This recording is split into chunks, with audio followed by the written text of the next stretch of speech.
How we doing? Doing all right? Excuse me. We doing all right? I expect an answer. That's a real question. All right. What's going on, Vic? What's going on, Shrooman? Um, yeah, I'm pissed off. I'm pissed off. All right, and I'm pissed off because yesterday Brandon Buckingham and Turkey Tom were in Cambridge, and I was supposed to hang out with them. And fucking, I hit them up, right? They get back to me, right? Brandon specifically, he gets back to me. He's like, "Oh yeah, we're gonna be doing this and that and this and that. We're gonna be here for that long." And I'm like, "Oh yeah, dude, I'll let you know when I'm heading out that way." I scarfed down some dinner, right? Which, it was a sub and then some soda, okay? And then I go to the Red Line station because there's no way in hell I'm gonna be driving through Boston, right? Our subway is they call them lines, right? And then there's a color associated with whatever line. There's like the red line, blue line, green line, orange line. They all serve different purposes and functions and things like that. There's silver, green. Then there's also the purple, but we call the purple line the commuter rail. All right. If anybody calls the commuter rail the purple line, they're probably a tourist. They're probably tourist scum. All right. But yeah, so I go to the Red Line station because that'll take me to like straight to Cambridge. And when I get there, I hop out the car, I'm walking in, and then there's an announcement, and it says the train will be leaving in 3 minutes. Now, it's a subway, so there is another train every, like, between 5 and 15 minutes, but I really didn't want to have to wait. So I get in there, I buy my ticket, and I run up this flight of stairs, right? Because I'm cutting it real fucking close here. And this flight of stairs must have had, like, at least 50 steps, right? And I'm just booking it up the flight of stairs. And I think what happened is the sudden exertion combined with the fact that I had just drank soda and ate like a heavy ass sub like 10, 15 minutes before that, I think it gave me a fucking migraine. Like literally, I run up the stairs, I run into the train, and like I turn around, right? I run into the train, I turn around, and I'm just kind of like sitting there, like, all right, it should close up any second now. And as that happened, I noticed a flash of light in my vision, and I'm like, ah, shit, fuck. I hope that's just because I happened to look at some lights, right? Because you look at the sun for a second, or you look at a lamp for a second, or something like that, and there's a dot in your vision, like that's how my migraine starts. So not specifically that, but like there's just a dot in my vision. And it's like it's either A, the fact that I looked at a light and I didn't realize, or B, it's a migraine. So I'm sitting here trying to figure out which one of those it is, and I realize no, no, that is a migraine. I have a fucking migraine. So I walk off the train. I walk off the train. The doors close behind me.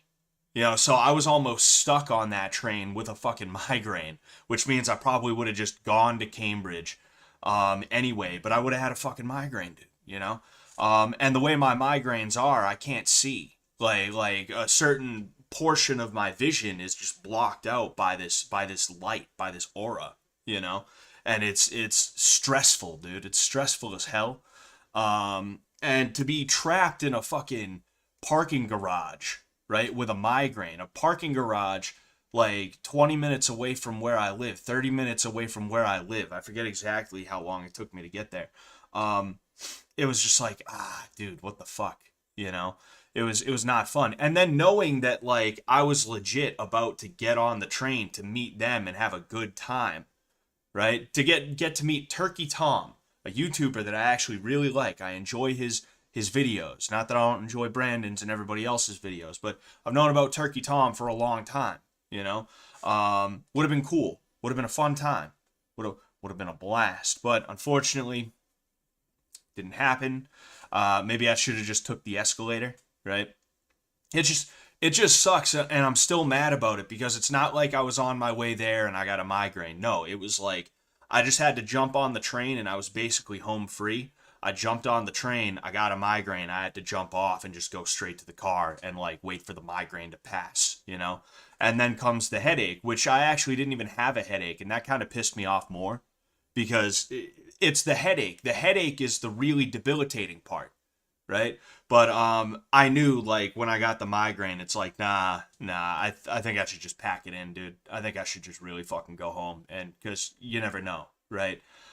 So I go home, and yeah, there's that. I had to go pick my car up from the parking garage.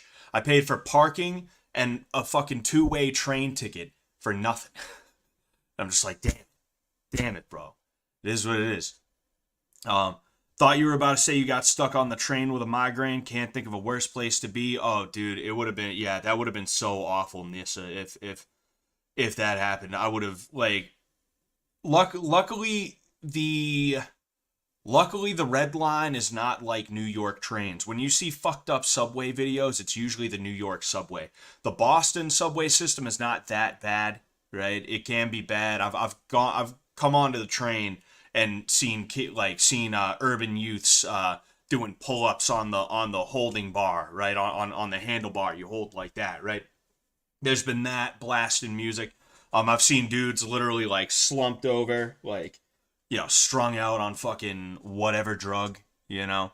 I've seen it on there, but it's not nearly as bad. So I guess it wouldn't have been the absolute worst, but like I would have been kind of fucking stressed, especially because, like I said, when I got the migraine, I was like, all right, I'm just going home, right? So I would have been on the train, and then I would have had a choice to either A, stay on the train until I got to Cambridge, right? And then try and tough it out, try and be like, I got a fucking headache, like, whatever, I guess I'll hang out with them and then maybe I can just like sleep in their hotel, right? Or I would have had to go to the next stop, hop off with the migraine, and then wait for a train to take me back to the station that my car is at, hop on that, and then go to my car. It would have been so bad, you know.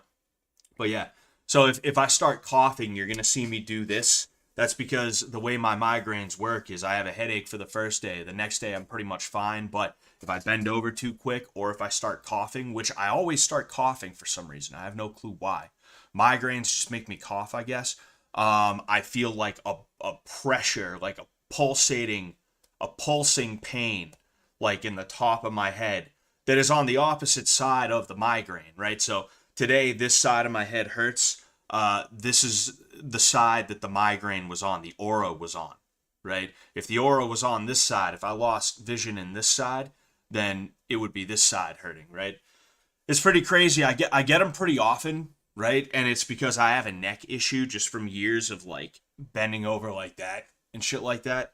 And neck exercises and stretches have helped me, but I still get them depending on the situation, depending on the circumstances and things like that. It's not fun, but like I've gotten so many of them specifically over the last 2 to 3 years. Um, I've gotten so many of them that I have it down pat. Like I know, like I just need a half hour. I just need a half hour. It'll be gone. The aura will be gone in a half hour. Then I can figure out the deal with the headache and things like that, and I'm all good, you know? Fucking sucks, but I don't know. Brandon seems to come up here semi often. You know, I'm sure next time he comes up here I'll be able to see him. I wouldn't mind going down to Maryland as well. It's just I'm always so busy between everything. And that's another reason why I'm upset.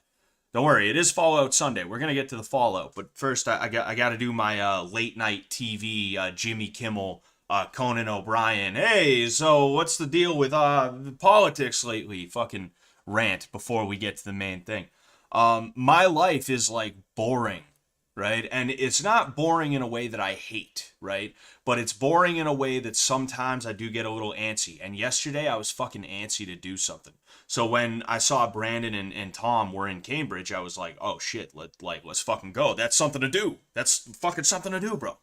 Um, but like my day is get up, go to work, come home. I have like an hour to spare where like I can lay down to try and like make sure that I don't get a migraine. Like my day kind of revolves around migraines to a point. It's not fun, but it has gotten better. My quality of life has improved since I started really like getting them a lot, you know.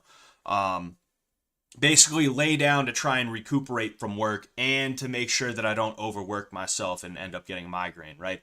Then I go to train, whether it's training or whether it's training other people, I go to the gym. then I get home and I have like a couple hours to hurry up and relax. You know, that's the way my day goes. Is I have to hurry up and relax, right? Which is kind of fucking awful, you know. But it is what it is. So like, you know, the double whammy of like, oh, I would have got to meet Tom, I would have got to see Brandon again, and it like I never do anything. I'm always too busy to do anything fun. You know, that is it's frustrating. It's frustrating, damn it. But anyway, well, that's crazy. I've never heard of a migraine blinding someone. Oh yeah, it happens to a lot of people. They say it's like a warning sign that the migraine is coming, because technically a migraine is just the type of headache that you're getting, you know. But the aura is like the first sign of it. Excuse me, Scott. You growing the beard out? Yeah, but not on purpose.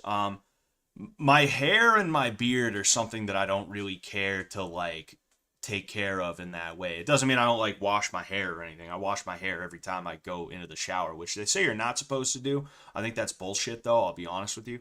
But whatever.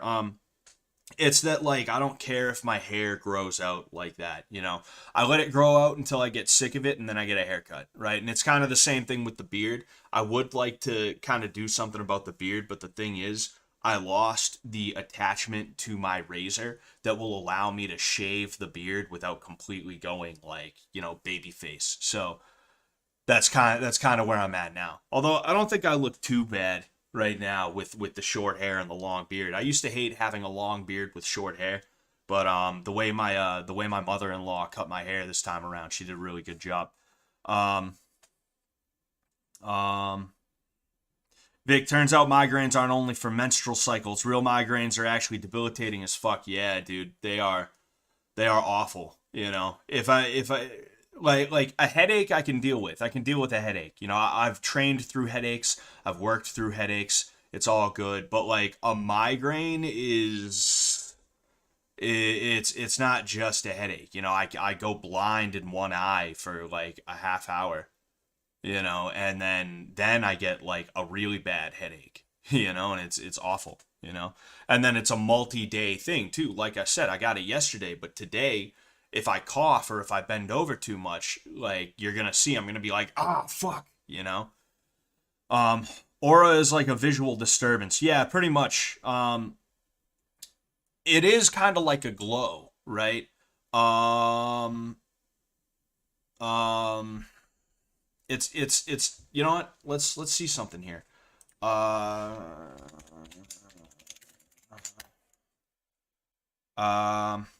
yes. Here it is. I actually almost don't like the idea of like looking at this. I almost don't like the idea of looking at this because like it makes me nervous. Damn, I need to get rid of this collab cam. I don't fucking collab with anybody, at least not right now. Gotta get rid of that. We're never collabing with anybody. I'm never having anybody on this stream. The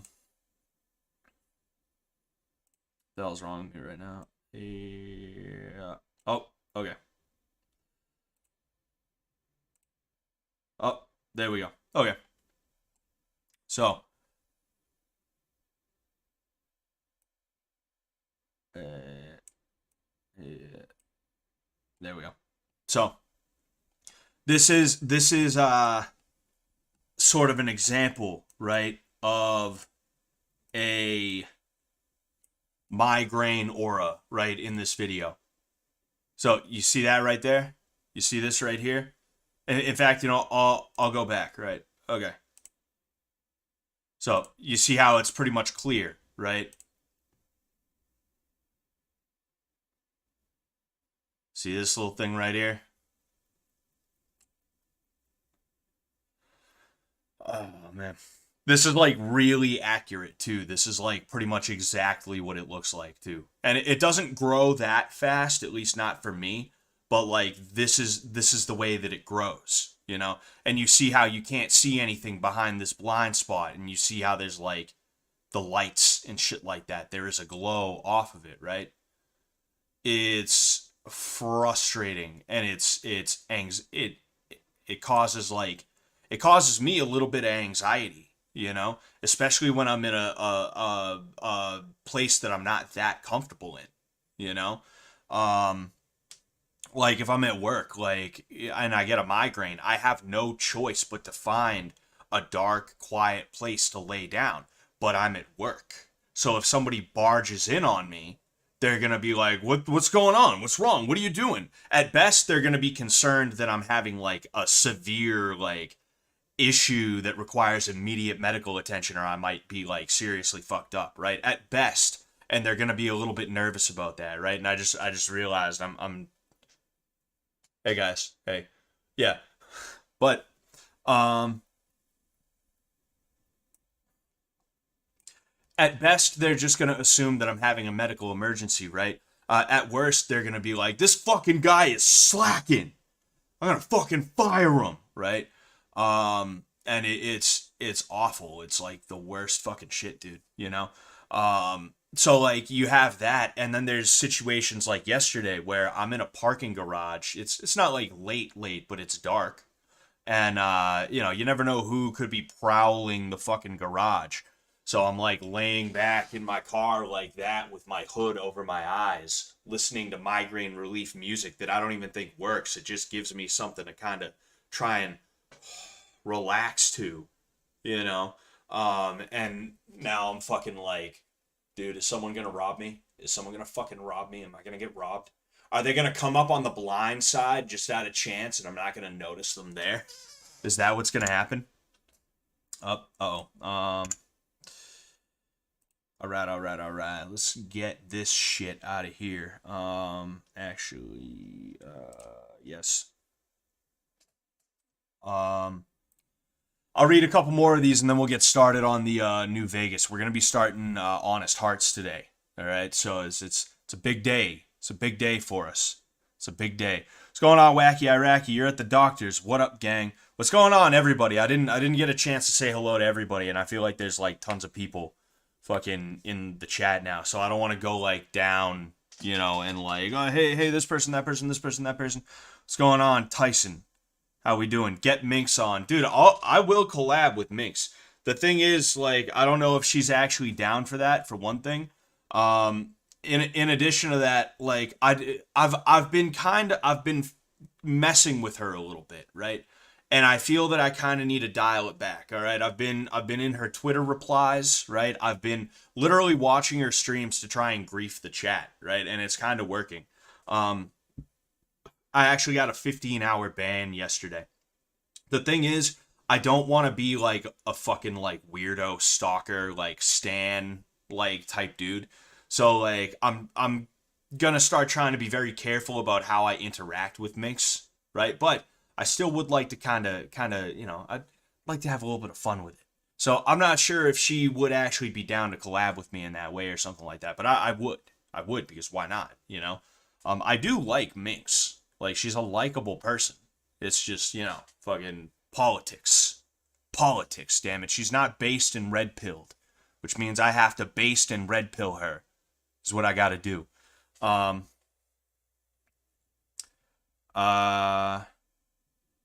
she gave you the Brazilian special. Yeah, she did. Fucking, what was I gonna say, dude? Like you need a license to cut hair in America, right? You don't need that in Brazil. You just kind of start cutting hair until you get good, and then you can open up your own place. That's just Brazil.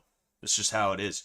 I find that to be interesting. It's sort of funny, There's certain jobs, certain professions that you should not have to do certain things for, right? Not to get political here, but like cutting hair, I don't think you and here this is the reason why you need a license to cut hair. You need a license to cut hair because if you don't need a license to cut hair, then that means there's nothing stopping me, some unlicensed dude, from cutting your hair, which means I can undercut the guy who owns a barbershop, right? It's basically like a barbershop lobby, like no lie. Like I'm not saying your local barber, right, is in this conspiracy or anything like that, right? But there's almost like a tong, right? A barbershop tong. If you know what a tong is, that's a Chinese thing, or like a barbershop's union or something like that. A lobby, a barbershop lobby. that a barbershop Soviet, all right, that came in and they petitioned and petitioned until you needed a fucking license to be able to cut hair legally, right? Um, and because of that, it protects their trade a little bit, right? And there's certain things, in fact, most things you should not need to have a license for or anything like that. There's no reason I should need a license to serve alcohol or anything like that, right? But they bring up all these factors that are like bullshit. It's like, oh well, how you need to be able to prove to us that you're not going to serve it to minors. It's like everybody. Like there were so many places when I was like 18, 19, 20 years old that I would go to and they would just not card me because I looked old enough, even though they were technically supposed to card me, and they had liquor licenses. So it doesn't do anything to stop it. What it does though is it makes sure that when you're one of 2 or 3 bars in town, some random dude like me can't just decide to start running a bar out of his garage. And now all of a sudden, instead of 3 or 4 of you, there's 5 or 6 or 7 or 8 of you, and there's not enough business going your way, right? That's all it is. It's fucking, it's ridiculous. Inducing migraines on chat, dude. Like, I'm so afraid of migraines that I'm afraid of potentially inducing one. Like, to the point where watching that, I was getting a little like nervous. For no reason, mind you. There's no reason for me to feel that way. But it is what it is. All right, we're gonna go ahead. We're gonna get started. All right, we're gonna start me up, and we'll never stop. If I could just find New Vegas, there we go. Yes, we are all set. We are a-okay. We are good to go. Yeah, but one of my favorite things about the whole Minx thing, right, is that she has stands. She has fans that are, she has stands who they recognize me, they know me, and it's all like they've almost decided that anytime they see me, they're just gonna like they're gonna call me names and try and mess with me and things like that. But the thing is, it doesn't work because they suck, because they fucking suck. They are suckish people. I even had one of them, probably the biggest offender, the biggest person who, like, anytime I post under Minx's stuff or anytime I end up in her chat, like, the one who comes at me most, they even started going into my own posts. They started doing to me what I do to Minx. And I think it's fucking hilarious, especially because I viewed them. Geez, I've muted them. So I can't even see their stuff unless I decide to click view on their stuff. It's just funny to me. That's funny, and that makes the game fun. Even though I don't think anyone particularly thinks it's like the funniest thing, me trying to mess with Minx all the time. I have fun with it, so I do it a little bit, but I do want to make sure that it doesn't get to be like annoying for everybody. I obviously wouldn't want that to be the case. And if Minx was like, "Hey Scott, could you kind of knock that off, dude?" I'd stop. Because, like I said, I like Minx. All right, she's my future second wife, and we're gonna go ahead. We're gonna make the future second wife happy. They say happy wife, happy life, right? I want to go over to. I don't know why I feel compelled to go over to that water tower just immediately, even though I guarantee you there's nothing there. Like I said, I don't know why. I'm just compelled to do so. And then what the hell is this thing? Oh, this is an unmarked shack. I remember. I don't think it has too much of anything inside of it, but it's an unmarked shack in the game, and we're gonna go ahead. We're gonna take a look at it. I forget what it's called though. I don't know if it's like a prospector shack or like scavenger shack or something like that. Oh, Gibson's shack. Okay. I always find it funny when there's TVs that they just kind of have here. I would assume this is pre-war because this is probably Gibson over here. This is probably Gibson over here. Oh, is that some Med-X or is that some empty shit? What? Oh, geez, I was hitting Q instead of Z. 1, 2, 3, yes. I love selling drugs. Alright. There we go. Oh, no, wait. Oh, more drugs. We're gonna sell that shit. Comm station terminal requires key. Much of the text on the screen is encoded in some sort of cipher. You won't be able to decode it. Ah, okay, all right. You know what? I think I might just go to the 188. I forget if I made Veronica mad at me or not. I'm just curious because this is something I've never seen in this before. I've never seen this, right? So I want to follow up on this just to see what will happen, right? So I'm gonna go to the 188 trading post, and then if this is a convoluted big like thing, right? If this is some big convoluted thing, we'll just go ahead and fuck. Ow. If this ends up being some big convoluted thing, right? We won't go into it right now because I do want to get to Honest Hearts, right? But we'll go ahead and we'll see. No offense, but you look like you've traveled a long way down some bad roads. Where'd you come from? King Cobra JFS will live there soon. What's going on, demo? Meaning the Gibson shack. Mel Gibson gone off grid. That's exactly what it is. Scott's gonna die on stream. Fucking knock on wood on that one. I hope not. Oh wait. Shit. Whatever. Huh. We'll go anime dweeb trying to be edgy and like mysterious. Well, welcome then. The grave. I'm Veronica. I live in a hole in the ground. And of course, Veronica is like, ha, quirky. I live in a hole in the ground. Quirky. I'm quirky. I'm quirky and weird. I'm a little quirkster. Do you use Reddit? Well, a bunker, if you want to get technical. I think it sounds more interesting my way. But I'm not there much anymore.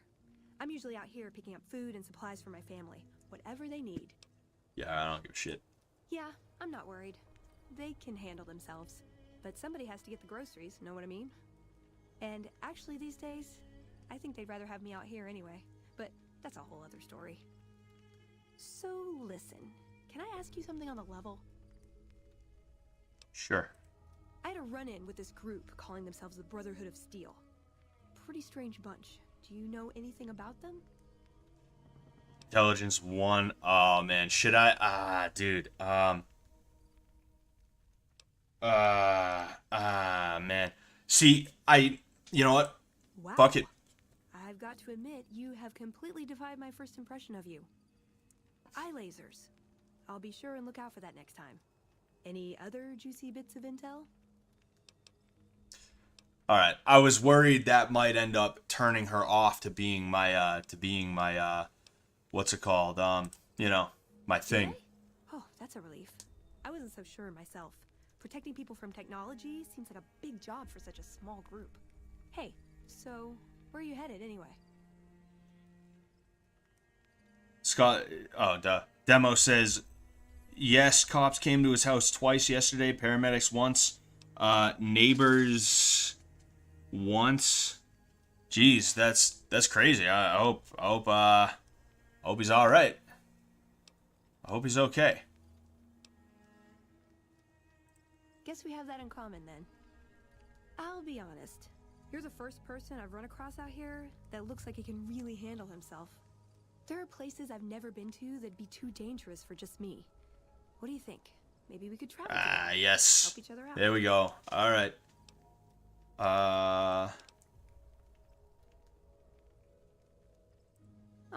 you really know how to make a girl feel like a stray cat. But, okay, my offer stands if we run into each other again. All right, there we go. Booney.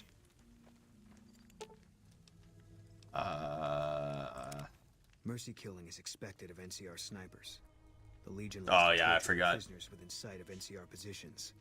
We get called on to end it. I've had my share. Some of them, you think, maybe you could have gotten them out. Maybe it's not the Legion that got them killed. Maybe it's your orders and you following them. Why don't you just kill the guy torturing him? And then it's a situation where they know, like, oh, if we torture them, fucking, we're putting ourselves in danger, so we should probably just kill them outright. Like, it's a situation where it's like, if you're gonna kill the guy who's on the cross, right?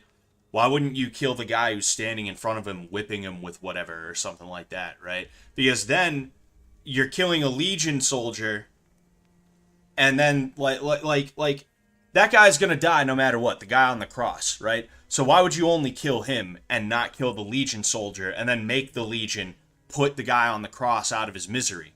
Then, depending on the situation, because the Legion isn't known for using, like, guns and stuff like that in the way that the NCR is, you might even get some other idiot who runs up with a machete, like, fuck, you know? And you could shoot him again, right? Like the other guy, the new guy with the machete, right? I'm just saying. Yes. If that's what you think. That's what I know, bud. I'll make my way there. Yeah. Get the fuck out of here, you disappearing bitch. Alright, let's go. Couldn't get enough of talking to me the first time, huh? Yeah, you're hot. Good. I'd hoped you'd come around. You're hot with your weird fucking nose. How do you breathe out of that thing? Jeez. Now you're talking. One thing you should know first, though. I ask you about the Brotherhood because I'm one of them. I know, but I had to know how you react when I told you. We have made a lot of enemies. You still okay bringing me along? Yeah, sure. I'm great at punching people. I'm not gonna lie. It's a gift. Well, thanks Sure for taking thing, a chance pal. on a naive young girl from California with stars in her eyes and a pneumatic gauntlet on her hand. Let's hit the road, huh? Alright. Let's get our asses going, huh? Who's your favorite followers? Boone. Definitely Boone. Yeah, Boone's my favorite because I like to put a scope on the hunting rifle and then run around just absolutely like BTFOing everybody from like 100 yards away, you know? It's just fun to do for me, you know? I like to blast through enemies. I'm not like a Dark Souls, I'm gonna do Dark Souls and I'm gonna fucking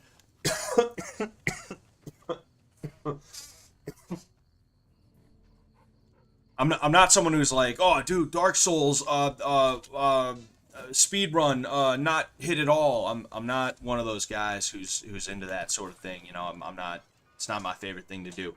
I prefer games where I can just like plow through fucking everybody. What's going on, Seraphim? Thank you for subscribing. I really appreciate that, man. Oh, there we go. Terminal locked. Contact an administrator. I want to see if... What'd you think of Mr. House? I was surprised he only had the 2 robot sex slaves. You weren't there, you idiot. See? Okay, so... Comm station terminal. Please contact an administrator. Are you the administrator? Oh boy, you know what I'm gonna do? Am I sick again? Nah, I'm just coughing because I had a fucking migraine. This shit is awful. I'm gonna look into this, right? Not right this second, but I'm gonna look into this and I'm going to see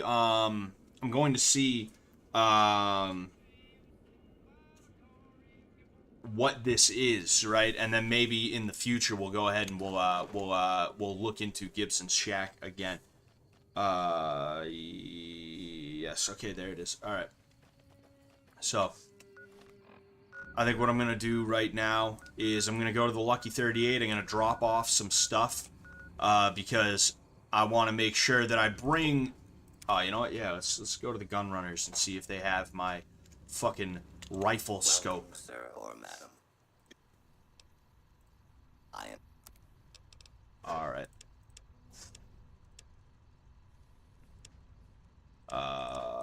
Miscellaneous.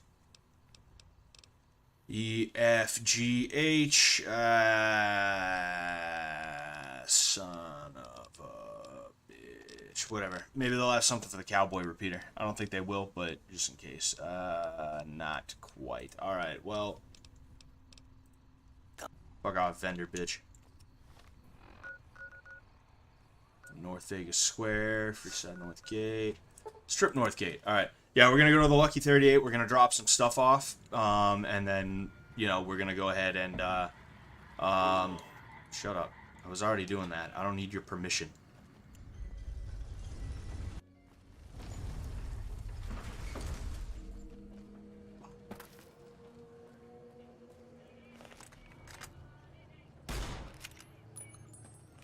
All right.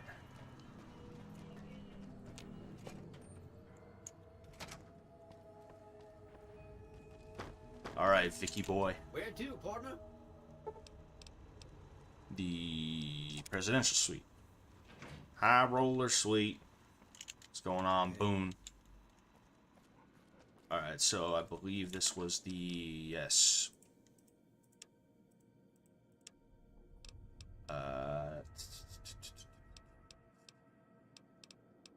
I suppose, yeah, no. And is this where I put my weapons? Yes. Yes, indeed. Alright. I want to keep the golden gloves on me simply because, there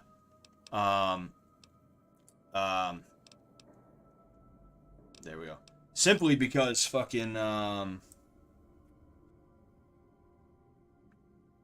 I want to use them to beat up Ulysses, because I hate him that much.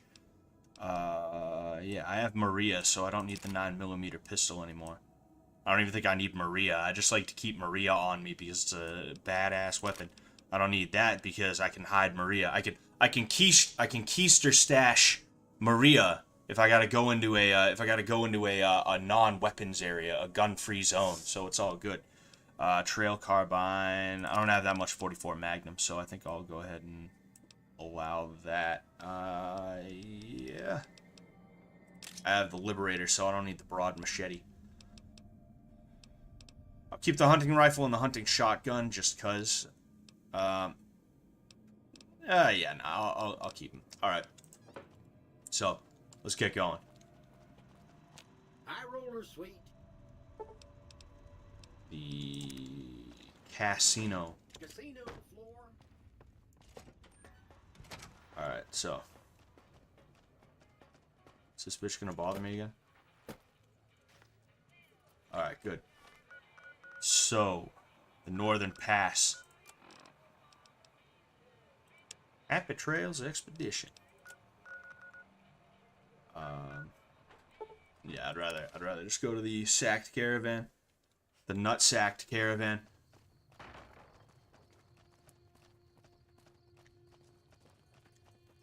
I believe there's either giant ants or cazadors in that area. Yeah, the Horowitz farm. The Horowitz farmstead. Who's that? Oh, no, it's Vipers here. Okay. Alright. Yes. Wait, no, there's one of them's 38. Oh, we get him? Got him. See, that's the shit that I'm talking about. You just, like, you're mad far away, they don't even know you're there, and you just absolutely blast them. Oh. Here we go. Oh, shit. The hell was that? Got him. Alright, I think we're good. I'll go ahead and I'll loot these guys. Might as well, right?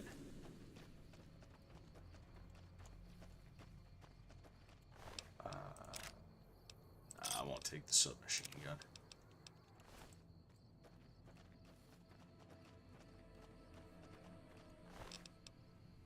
.40mm. I have a grenade rifle at home. Considering what I'm on the way to do, right? It's like, nah, I'll take the ammo, but I won't take the rifle itself. Plus, I can just buy a grill. Like, I'm rich. I'm rich as fuck. I got 3 gold bars out of the deal, and 15,000 caps. So it's like, whatever. Who cares? I'll just fucking, you know, pressure cooker. I need. Oh, you know what? I kept that because of the Boomers quest. Probably should have dropped that off, but you know what? It's whatever. You know. Alright, we're on the way.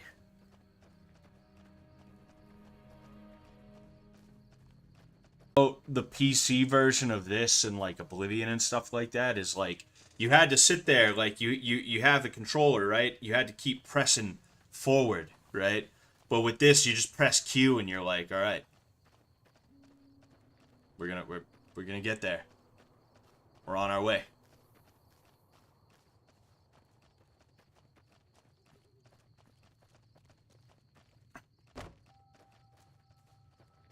Oh, dead cattle. Ah, you bastard. There we go. This is not a marked place either, but I believe...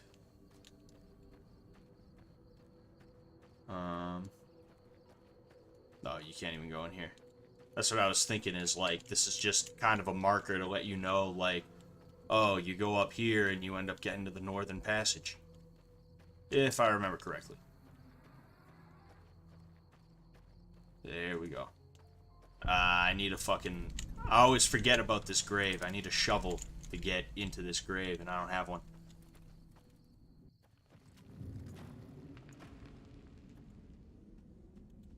Howdy, friend. Heard my little broadcast, did you? Yeah, you look the type. Wait a minute, I recognize... He sounds like fucking, Yeah.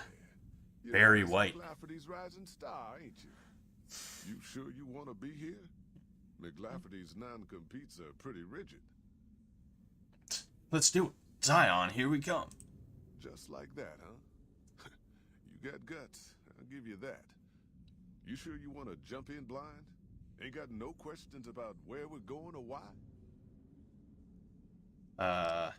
Hold up. Who is Joshua Grant? Just... Alright. Just don't. It makes the new Canaanites powerful uncomfortable, and it scares the britches off the tribals. Don't talk about the burn man either while you're at it. Trust me on this one. It's for your own good. Alright,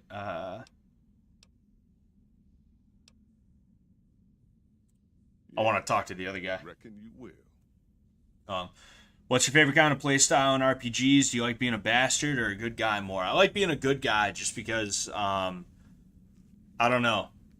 But, like, there's that joke about, like, there's that joke, or it's not a joke, there's, like, a 4chan green text, or it's not a green text. It's just a 4chan post that somebody, screenshotted, and it said, like, why do you play... Legion raiding parties all over the place. Shut up. All be rumors. Shut up, shut up, shut up, shut up, shut up. Anyway, it said, like, you know, why do you choose to play as a good guy? And it's like, because being mean to people makes me sad. You looking for trouble, bud? I got plenty to I just spare. wanted to talk to So Ricky. watch your ass around me. Are you feeling alright? I want to see, there's no intelligence shits. Yeah, Doc, I'm feeling great. Fuck you very much, asshole. Ricky travels light on purpose, asshole. If you're looking for a slave, ask someone else. You want to know what I do, bud? Anything I fucking want. Hell yeah. I'm one of a kind. I've been places, see, and done things. Lots of them. And when it's time to kill shit up, hell yeah, I'm a fucking storm of death. Something or someone make the mistake of crossing Ricky, I'll fucking dead-eye him, her, or it. In fact, that's my nickname. Yeah. Dead-Eye Ricky. That's my name. How you think? I shoot things in the eye. That's how good I am. Yeah, I'm that good. Why, once I got jumped by 3 death jaws. Except, actually, it was 4 of them. Imagine that. But I didn't panic. Because I never panic.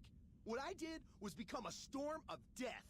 Shot every one of them monsters pop in the eye. Wow. There's a fucking survival thing. A survival check, and I actually can pass it. No, you heard me right. Death jaws. They're like death claws, but bigger teeth. Or there was the time one of them Steel Brotherhood assholes made the mistake of messing with me. Last mistake he ever made. You're saying that you killed a Brotherhood of Steel Paladin. What's it sound like I'm saying? If I was saying what you said I was saying, then yeah, I said it. I was walking along, minding my own, and up pops one of them Brotherhoods. He yells, "Hand over that laser rifle, asshole!" So I hand it over, just to make him think I'm scared. But really I'm not. I never am. Before he knows what hit him, I draw my 11mm machine gun and bam, bam, right through the eye slit in his helmet. DOA. Where am I getting all these fucking... I suck at everything. Where am I getting these fucking skill checks? Too bad there's no such thing as an 11mm machine gun. There so is. Or was it 9mm? Or a 10? I don't know. Don't care. Said I was good at killing shit up. Never said I was good with numbers. That's true. That's true. Well, I grew up near Dayglow out west, so yeah. I grew a third nut that glows in the dark. Nice job, Eagle Eye. Of course I got a pit boy and a vault suit. So what? Where'd you get the vault suit? Where the fuck you think? Vault 22. That's where I grew up. You're lying. I've been to Vault 22. No one's lived there for 150 years. Oh, you've been to Vault 22, huh? I may have been exaggerating. Hit boy off a dead prospector who came out from Zion. Guy was dead when I found him, okay? Had a ton of shit on him. That's how I know there's good loot in Zion, see?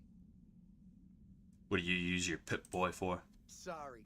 The shit I do with it is so far over your head, be wasting my time to put it in words you could understand. Basically, it makes me badass. More badass, I mean. It's totally mind-blowing shit. It ain't just some bracelet. Know what I mean? Jed says it's got maps and shit like that. So that's how I'm gonna guide this caravan where it needs to go. Not that I didn't know all that already. Look, this guy loves the smell of his own farts. Yes, and that's why I love to watch this guy. Or listen to this guy. Huh? Of course I noticed. First thing I noticed about you. Me? I'm so used to wearing mine, it's just normal. Don't think you're someone special just because you got one. I don't know which one I should do. I feel like I should do this one because I don't know if I'll get another chance at it. Go ahead. Your word against mine, fucko. See what happens. Fucko. This dude thinks he's George Carlin. Grandmaster Papa says Ricky's awesome. Yeah, I love Ricky. That's typically I wouldn't be exhausting every conversation tree, right? I wouldn't be exhausting every dialogue tree with a character, but Ricky and Fantastic are two guys that I love to just like I want them to say everything they can. So I go through it. Hey, why you gotta go and be like that? Fuck!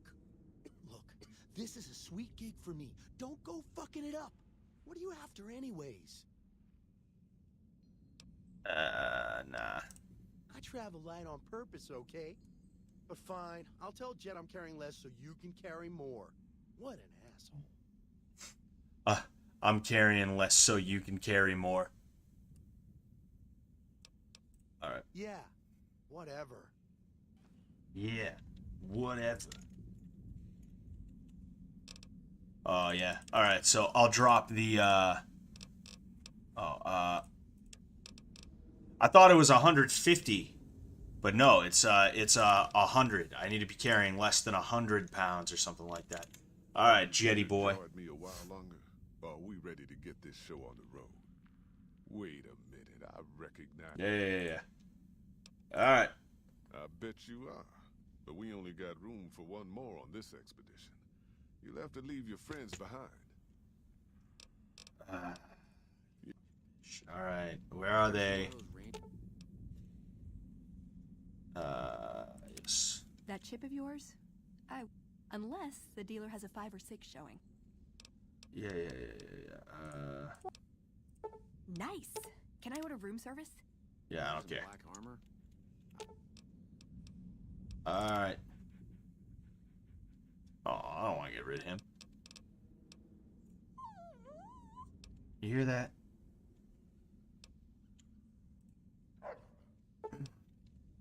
Alright. Oh, hey there. Are you here to jar at me a while longer? Yeah, shut up. Are you now? You know we ain't coming back this way for a good long while now, right? And you know about the weight limit. I don't want no whining about old Mr. Masterson. I left my one-of-a-kind plasma cannon back at base. Can we go back for it? You sure you're ready now? Yes. Well, all right then. Let's get moving. We got a long road ahead of us. Here we go.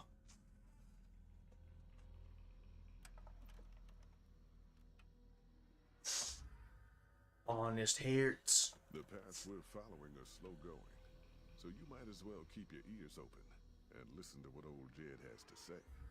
A few decades back, folks in the NCR started to hear about a community in northern Utah called New Canaan.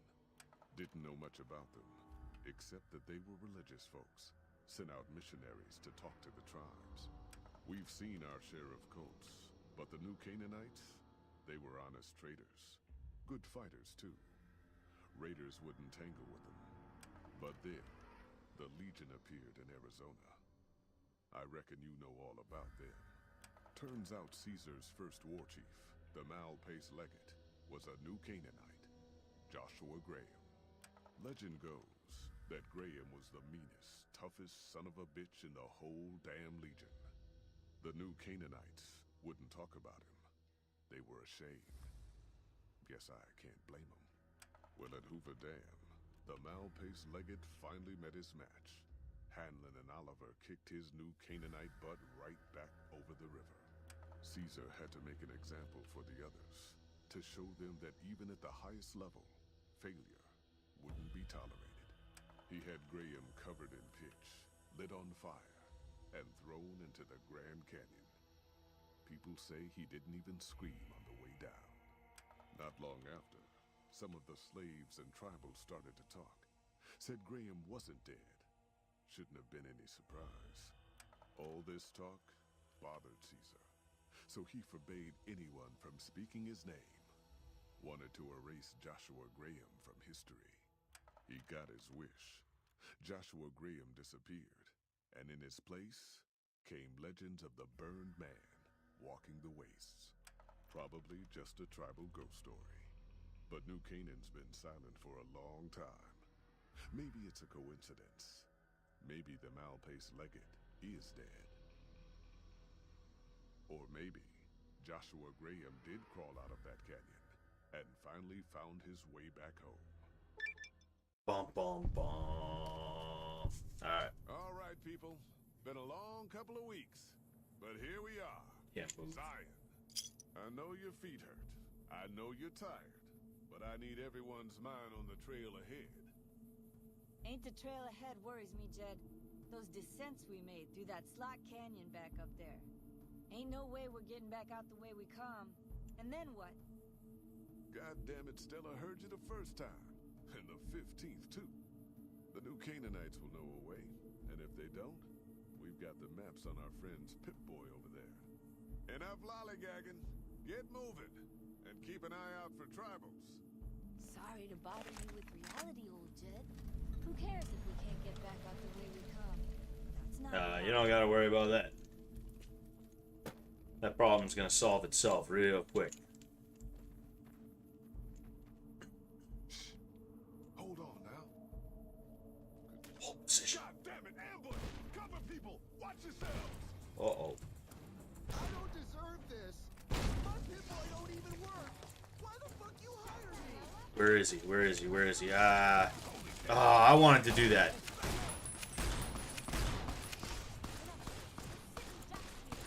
Here I come. I was a sheriff once, Doc.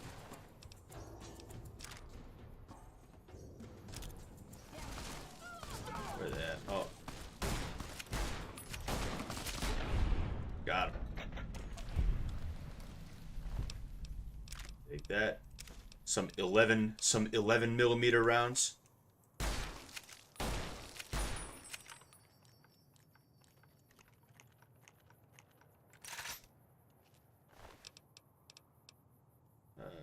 Yes. All right. Where's Jed? Poor Jed. Now he's just dead. Let's take that. Might as well. Super stick that for sure. Take those. A boxing tape. It bothers me that they call it boxing tape. Oh, it's wraps, damn it. Anyway. Ricky's dead, all is lost. I have to avenge him.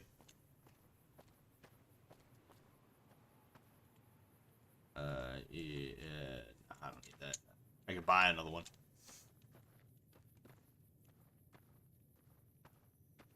Oh. There.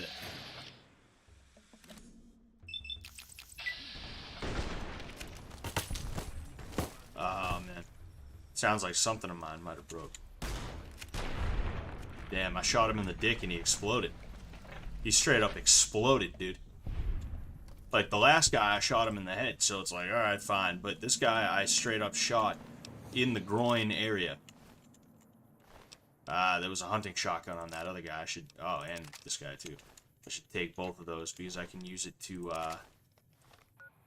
repair my other one. Yes, yes. Alright. We're gonna go ahead. We're gonna have a little bit of fun with this. I don't have as much ammo for that as I originally thought I did. Interesting. Okay. Oh. Wow. Oh no, it's because what's his face? Fucking. Yeah, that was a cinematic. I wasn't supposed to be able to kill that guy. White legs don't leave survivors often. You're some kind of lucky, let me tell you. He's just like, You came from outside, didn't you? you're some kind of lucky. From the civilized lands. Wow. Joshua will want to hear about this. Are you blind or something? You're like, just, you have that dead, like, stare straight ahead. As if, like, someone was here and I'm like, hello. Joshua Graham. He leads our tribe. Thanks to him, the dead horses are strong and safe from our enemies. He'll want to talk to anyone coming up from Southways. Guess that means just you now. Come, I can take you to him.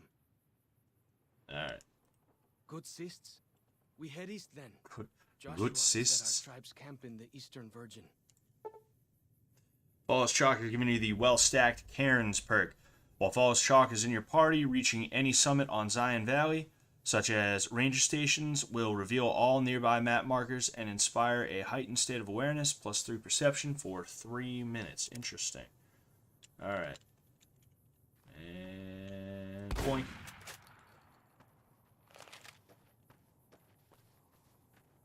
Alright, let's see here.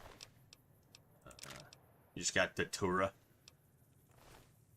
I don't do drugs. Oh yeah, these things are hollow, right? See that log over there? Oh yeah. Take a closer look. There might be some good stuff tucked in there. Yeah, sure. Ricky doing the Fenny what?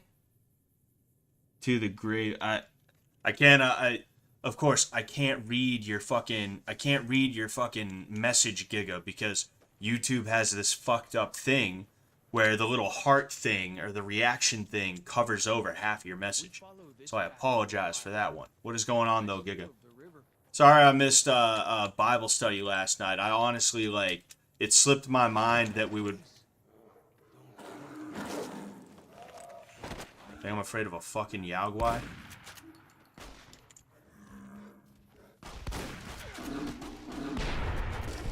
I'm like, oh, you think I'm afraid of a Yaogwai? It immediately goes for him.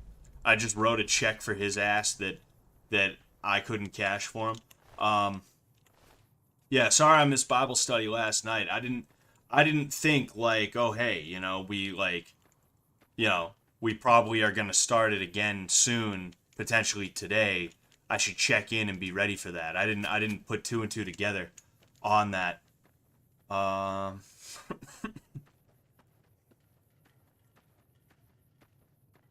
Ricky doing the Fenny walk to the grave. Ah, that's what you said. Okay. I'm trying to, because this is a little bit weird if I remember correctly. There's like a weird part about this. The spine. The spine. Okay, well, seems like I'm going the right way. I thought I was anyway. Boink.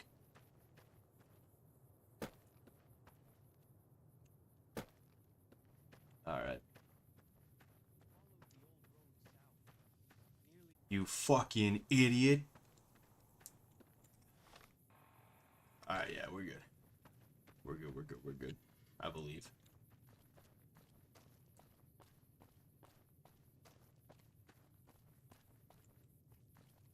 It was kind of short notice anyway. Yeah.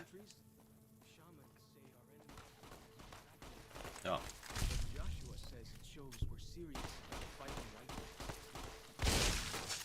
It shows we're serious about fighting the white legs. Yeah, we got fucking heads on pikes that look like stone. Alright, you know, I'd rather just get to Joshua Graham before I start really going in on the whole exploring thing. I just want to make sure that I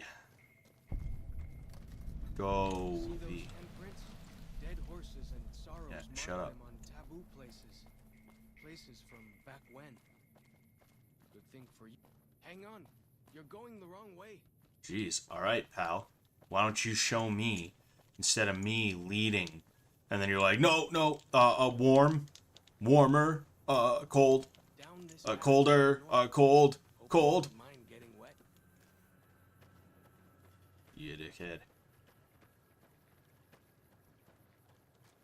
Alright. These paintings show the dead horse's victories against other tribes. Lots more of them Splash. since Joshua came to us. Maze.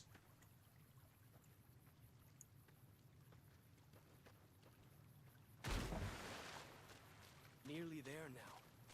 Watch out for traps in the water. Got Oh, really? Like that one? legs out somehow. Eh? I hope you get hit by it. Oh, damn it. I'm just gonna bully follows Chalk this entire time. Is that okay?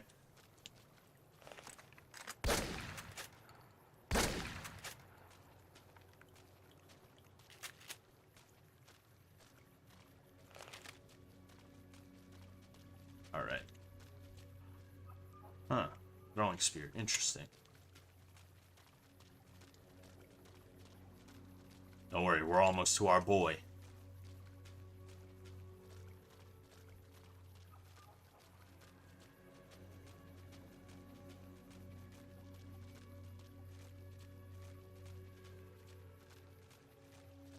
Here we are. Oh, excuse me. Just ahead there. I don't know why I'm tired right now. What's good?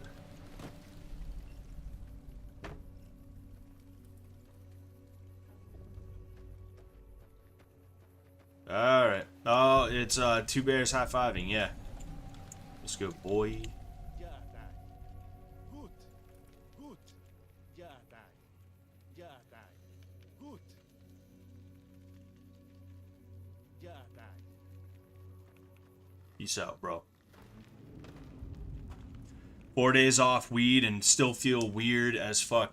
Yeah, it's gonna take you a minute to get used to it, but good for you, man. You know, 4 days. I couldn't have gone 4 days until I was absolutely positively ready to quit, you know. Because me, like, when I quit weed, I was ready to, you know? And I'm not saying, like, don't try until you feel ready. No, like, I should have quit weed a while before that, but, like, I was so addicted to it that I couldn't go a day without it, you know? So, like, good for you for even though you're still, like, kind of hooked on it, you're like, oh, like, I need to quit this. I need to fucking knock that shit off. I'm gonna do it, you know? Excuse me. You know, just remember, you're gonna be fine. It's not like heroin. It's much closer to cigarettes, where cigarettes, like, it's mostly a mental thing. In fact, it's pretty much all a mental thing, you know? You get through 3 days of cigarettes and you're good. And I know you said it's been 4 days since you quit weed, right? But, like, what's it called? You know, like it'll take a little while. The more you think about it, the harder it's gonna be for you. The more you're like, oh, it's been 4 days. Oh, it's been 5 days. Try to avoid counting the days if you can. I know it might be a little bit tough to do right now because it's not even like you're in the double digits day wise, right? You're 4 days. That's, you know, you could literally say I quit weed last for Saturday, Friday, Thursday. You could literally be like, I quit weed last Thursday. So it's kind of hard for you not to count the days, but try to avoid counting the days if you can, right? You know, and just keep on keeping on. Like, find things that are gonna be better for you to do. Meaning, like, you know, find a hobby that you can do that is going to eat up time and attention, right? Try and make it a generative hobby if you can, right? Oh, 4 weeks. Geez, I don't know why I read days. What the hell is wrong with me? Yeah, no, like, good for you, man. You know that, good for you. Like, 4 weeks a month, that's like really good, you know? Just try to avoid counting the days. Try to avoid, like, making your life based around the idea that you've quit weed, you know? I'm not saying that's exactly what you're doing, but, like, if you are always thinking about, like, the fact that you quit weed, you're gonna think, oh, it's been a month, it's been 2 months, it's been 3 months. Oh man, like, you're gonna psych yourself out, you know? I feel like that's something people do a lot of the time, is they psych themselves out. What else was I about to say? Oh yeah, just try and find new hobbies, right? Try and find new hobbies to replace weed with, right? Hobbies that you typically wouldn't do when you're high, because, like me, like, if I used to smoke weed and play video games, so if I was to quit weed and I went to play video games, I'd be like, oh, this would be better if I had weed, right? I kind of had to find things that I could do that didn't require me to, yeah, it's not that it required me, but like, I found new things to do that I didn't already have a pre-established history with. That history including me being high while doing it, right? If that makes sense. Because even though it was a lot easier for me to quit and I didn't really miss it at all and things like that, I do believe that part of that was the fact that around the time I had quit weed, I started getting really heavily into a YouTube channel that I had back then. And, you know, some other hobbies and activities and things like that I had kind of come into either shortly before I quit or shortly after I quit that made it a little bit easier for me to have an activity where I didn't automatically think, oh, I should smoke weed, right? If that makes sense. Starting boxing next month, but need to quit cigarettes. You should quit cigarettes, definitely, but, you know, don't hinge your boxing on quitting cigarettes, right? You should start boxing regardless of whether you've quit cigarettes or not, you know, and then you can quit cigarettes after the fact, you know. There's no point in being like, oh man, I gotta quit cigarettes, but don't worry, I'll start boxing next month. You might as well, if you have the ability to, start boxing this month and worry about quitting cigarettes as time goes on, you know. I don't know exactly what's going on in your life. I don't know if this advice or non-advice, right? I'm just telling you what I personally would do. You know, I don't know if this is relevant to you or anything like that, but, you know, it just when you're trying to improve yourself, and when I say you, I mean people in general, myself included, like, when you're trying to improve yourself, you're going to look for excuses not to, you know. You're always going to be like, tomorrow, next week, next month, I got to do this thing first. I got to do that first. I got to do the other thing first. That's what happened with cigarettes. I would always tell myself, oh, I'll quit cigarettes, but you know, I want to start doing this first. I want to start doing that first. I want to figure this out, that out, blah blah blah, right? I just had to quit cigarettes. That's it, you know. Vic says, this isn't meant as an insult, but I have no idea how anyone who smokes weed can tolerate that smell. I sometimes smell it on the way to the gym and it ruins my walk. I like the smell of weed. I do like the smell of weed. Where I'm living right now, there's people who smoke weed and it smells like shit, and it's because it's mid weed. Like they smoke mids, you know? It's that, like, when you can tell when someone's smoking mids because weed has a certain pungent but pleasant smell, right? To me anyway, right? And to many people who have smoked weed. And you can tell the good shit from the bad shit because the bad shit smells like burnt paper almost. It smells like weed, but it also has a burnt paper sort of vibe. Baby, you remember I was telling you about that? I think she's asleep. Oh no, she's not. Baby, you remember what I was telling you about good weed versus bad weed? Like, bad weed smells like fucking burnt receipt paper. Yeah, like, bad weed has a burnt receipt paper smell. And fucking, I go into the bathroom in my room, because I have a bathroom that's attached to my room, and it smells like weed that was smoked on on a receipt paper. And it's like, dude, like, if you're gonna stink up my fucking bathroom from the place next door, like, you might as well make it good weed, dude. Please, you know? It's fucking dumb. I quit nicotine around 3 years ago. Breaking the habit aspect of it was much more difficult than the physical withdrawal. Yeah, and that's kind of the thing with me too, having quit weed a little under a year ago. In fact, we're coming up on 1 year, and I need to make a video about this. I'm gonna be making a video about tips to quit nicotine. I forget if I wrote that down or not. Yes, I did. It's on this paper. Like, for me, it was the nicotine just a little bit, right? I did get withdrawals and things like that. I got a headache for like a day. It wasn't a bad headache, but it was a headache, you know. I was a little jittery, right? Almost in a way that I kind of liked. I almost kind of liked the edge that I got, right? There was a bit of an edge, and not like an angry, like, aggressive edge. It was just like an edge, you know? I almost kind of liked it, if I'm being honest with you. But, like, you know, I did get that, but that wasn't that bad, right? What sucked was I sit down to play video games, and I want to grab my fucking box mod, right? Pretend there's a box mod and just be like,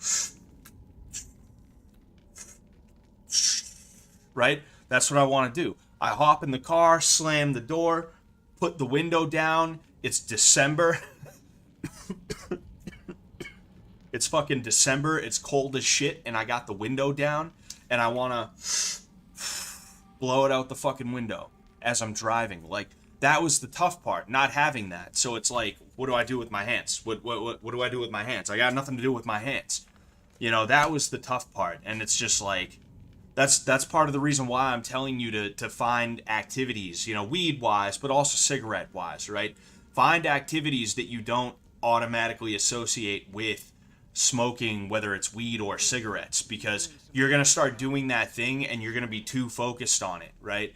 The familiarity of driving, the familiarity of playing video games, and the comfort, you know, the comfortableness of doing those things, knowing that you've done it a million times before and you're kind of a pro at it by now, that's what allows you to sit there. I would be driving, hand on the fucking steering wheel, vape in hand, fucking vape in hand. The vape would not leave my hand. I'd just be like, if anything, I might put it between my legs to like make a quick turn or something like that, you know? Like, and that's because I'm so comfortable with driving that I don't feel like I need to focus on it that much consciously, right? So I don't need to be like, 10 and 2, right? Same thing with playing video games, you know? If you find something that is stimulating enough for you, it's new, so you're like, oh, what's this? I'm interested in this. Wow. But then also you're not a pro enough at it as to where you can multitask while doing it. It's going to be that much easier for you to pass the time while you're trying to quit weed and cigarettes, right? With cigarettes, my advice, right, and I'm gonna put this in the video. Take 3 days off from work. Do like take a Friday off, and then you'll have Saturday and Sunday off as well. And you quit cigarettes like Thursday night, right? Whether it's like right before you go to bed, or if you're like, all right, 10 p.m. my last cigarette, and then that's it. You know, take just 3 days to not do shit, to not do anything. Just fucking sleep a ton. Just try and pass the time for 3 days to get the nicotine out of your system, and you're all good. You know, that's kind of what I did. I had time off from work, so I quit. And I still went to the gym. You know, I still did some things, but for the most part, I just sat around all day and didn't do anything that, like, would really make me want to. And if I felt like I wanted to and I couldn't fight it, I'd just try my best to, like, sleep, if I'm being honest with you, you know? People think cigarettes are just like, dude, this is fucking cigs, bro. Who gives a shit, dude? And yeah, it is just cigarettes, but it doesn't mean you should be like so passé about the idea of quitting. You know, you should take quitting cigarettes seriously, because that's the way that you're going to be able to quit in the most effective and efficient way that you can, right? But anywho, thanks, man. Yes, great advice. Thank you, Organ Blender, and good luck to you, seriously. Yeah, you get so used to the motion and having something in your hand. Exactly, yes. What's up, pimps? What's going on, Sheer? How you doing, man? Dissonance Engineer says, I made fidget toys out of paper clips, etc. at work without realizing it because I can't have a vape indoors. Yes. Yes, it's weird how that kind of happens, you know? Nissa, I quit cigarettes by staying super busy with people who didn't smoke for 3 days. Who the fuck are you, lady? Show respect, Auslander. Joshua Graham, greatest war chief. Greatest war chief. I like how it's almost like German. You know, Auslander. The 3-day rule is real. Yes, it is very real. It is very real, you know. For 3 days, I won't say I was in hell. In fact, it was actually not a bad 3 days, right? Another thing, I didn't give a shit about my diet for those 3 days. I just ate nothing but fucking junk food for 3 days straight, and it took the edge off a little bit, and it was nice, you know, eating the stress, you know. But yeah, like, it was 3 days of like mild discomfort, basically. I won't say hell. It was like mild discomfort. And then after 4 days, I was like, no, I'm good. I'm all good, you know. I had a cigar the other day, last weekend, in fact. I had a cigar last weekend because I had such a good day. And then also I wanted to have a cigar and, you know, some kind of liquor, some kind of nice liquor, right, for my birthday, but I didn't get the opportunity to. I did that last weekend, and I had a cigar, and I'm not gonna lie to you, I was a little bit afraid of the idea of me getting addicted again, but no, like, I was all good, you know. Of course, I'm not gonna be smoking a cigar every weekend, right? But, you know, maybe Christmas time rolls around, you know. Not gonna get to have that much of a Christmas this year because of certain things that are going on. So, you know, maybe that's how I make Christmas special for me, right? Maybe I get another cigar, right? Maybe either Christmas or New Year's, right? But, like, you know, I've missed cigarettes. I will say I've missed cigarettes, but I wouldn't go back to smoking them, even when I do miss them. It's usually when I see someone smoking in a movie, and I'm just like, you know what would be nice right now? A cigarette. And then I'm just like, whatever, moving on, you know? Anyway. We should have given you a better welcome on your first visit to Zion. But from what I hear, the Whitelegs beat us to it.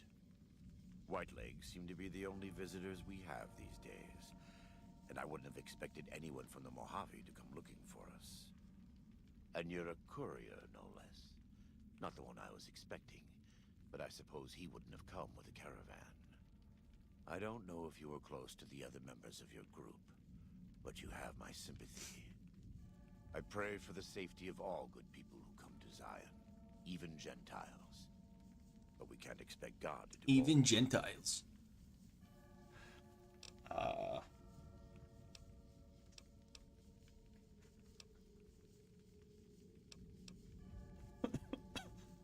I saw it. I can't wait to tell him this one. The dead horses are capable scouts.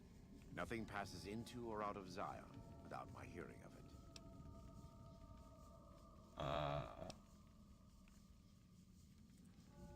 Happy trails. I remember. They were good friends. I have bad news for your employers. New Canaan was destroyed, its citizens scattered. All because of the Whitelegs. And Caesar, of course. The Whitelegs want to join the Legion. Caesar's rite of passage is the destruction of the New Canaanites. Almost assuredly because of me. The good news is that we can help you find your way back. Daniel, one of the other New Canaanites, has made many maps of the region. The bad news is that we can't help you right now. Not with everything that's going on. See, like, he calls the Happy Trails caravan friends, right? And I think that's interesting, and I think that's something that I like about Joshua Graham's character, right? Is modernity dictates that nobody is friends with anybody. You could do business with someone for fucking 20 years and they're just a business associate and there's no friendship there. And after 20 years, the 21st year of doing business with this one guy, when he has to raise his prices by just like 5%, you're like, oh, well, I guess I'm going to have to look for somebody else. Because there's somebody else out there who didn't have to raise their prices by 5%. So instead of going with this guy who you have a fucking 20-year relationship with, you're like, oh, no, dude, it's just fucking business, bro. It's just fucking business, kid, right? I like that. At the end of the day, the Happy Trails caravan, I'm sure they weren't hanging around New Canaan, like, yucking it up, laughing, joking, like they weren't that. Joshua Graham wasn't on his cell phone hitting up Jed Masterson like, yo, bro, there's a fucking party, kid. Come through. Like, that's not what was happening. But just by merit of there being a professional relationship there, and the nature of that professional relationship being one where Happy Trails brings them stuff and they give back to Happy Trails. The fact that they're trying to treat each other well in this professional relationship, a friendship grows from that, right? And that's what I feel has happened with certain people in my life, right? Some of the best friendships that I have had have come from situations where even if it wasn't necessarily like a business or a professional relationship, we were working towards a common goal together. We wouldn't have bumped into each other in a bar and then struck up conversation and become really good friends. It wouldn't have happened that way. Fucking instead, it's, we end up in this environment together and we're working together, and because of that, we were able to form a bond together through that mutual struggle, through that common goal. Life is so easy today that a lot of people form friendships not based around anything like that. Happy Trails and the New Canaanites. They don't form relationships based around mutual struggle or mutual benefit, mutual trust, or anything like that. They form friendships around the idea of like, I'm bored. I wonder what this guy is up to. Maybe we can hang out. And like, those are some of the worst friendships that I have had. And not that, like, looking back, not that I would trade the time that I had with these people, but if I was being smart, I would have probably cut off the relationship that I had with these people a little bit quicker than I did, right? Because really at the end of the day, it was just a situation where we were all just around. That's it. It's not that we genuinely were like, oh, I need to be around this person, or this person has something and I can give them something, or anything like that. It's just like, we're all sitting there like, I'm bored. So we just decided to be bored together. And that's all the relationship was built upon. So when those people found other people to be bored with, and they were a little bit more entertaining than I was, all of a sudden I'm not getting hit up anymore. All of a sudden I'm hitting them up and they're not getting back to me, and things like that. All of a sudden there's excuses. All of a sudden I'm coming around and I'm being disrespected, and things like that. A lot of friendships and relationships today are based around boredom. Either that, or it's just simply like, I mean, it's still the same idea. Like, it's boredom. It's like, oh, I'm a child in the neighborhood and I'm bored. There's a kid who lives down the street from me. I guess we'll hang out and we'll be bored together, right? And some good memories can come from that. Don't get me wrong, but those friendships tend to fall apart relatively easy. You know, same thing with work friendships. That's why I don't have friends with that. Like, I'm not boys with anybody that I work with. I have people that I'm friendly with. You know, people that if I hit the lottery tomorrow, I might sneak in and, you know, maybe reverse pickpocket $1 million into their pockets, right? I might shove a cool million in their pocket when they're not looking and then slip back out, right? I have people who are like that, but they're not people that I'm like, oh, hey, I want to hang out with this guy. Like, I consider him to be a friend. No, it's just somebody that I work with that I do like and that, like, I think he deserves better.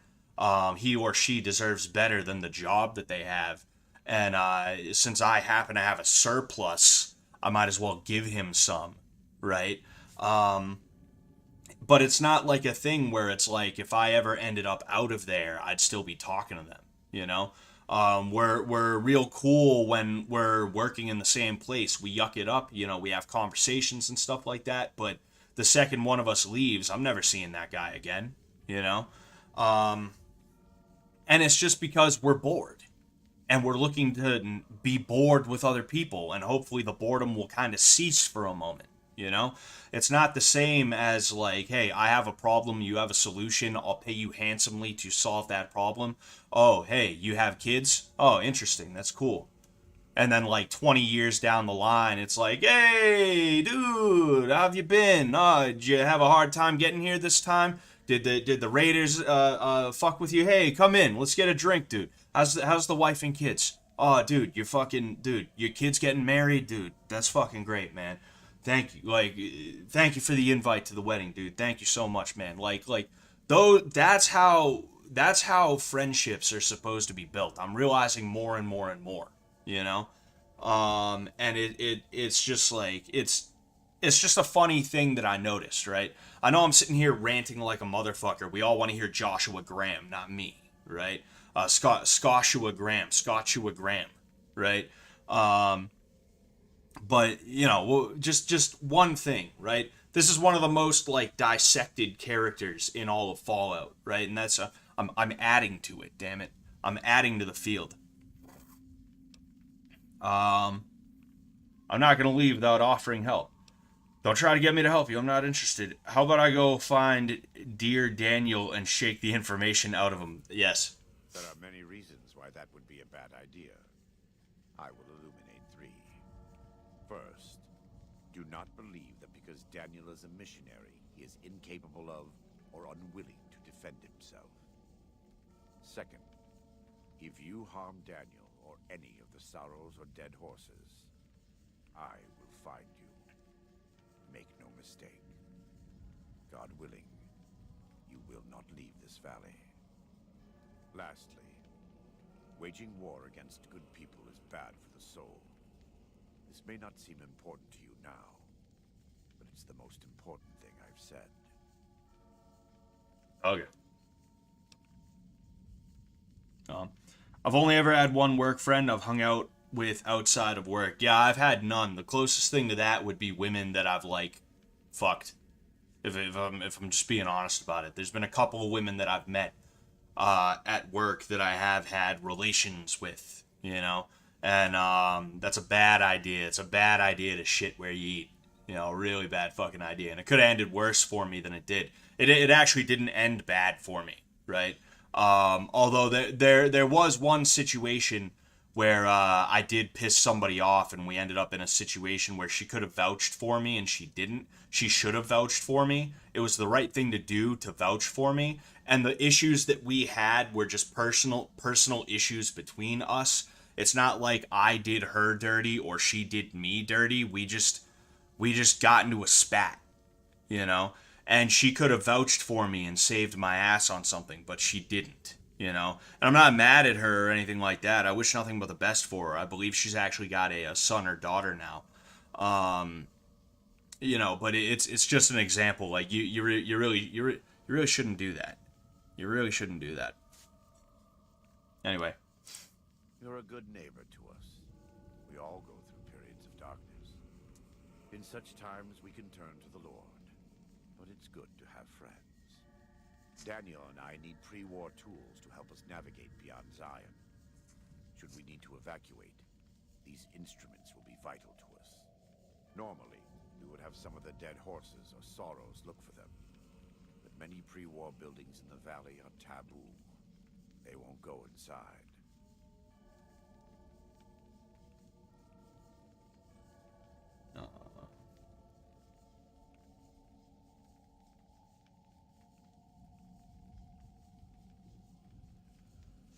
Sorry, I was shooting a text real quick. All right. We keep hitting guys that I want to exhaust the dialogue trees for. We are responsible for leading and protecting the sorrows and dead horses. They are smart people, but not as worldly as you or I. I am preparing the dead horses for war, and Daniel is preparing the sorrows for other things.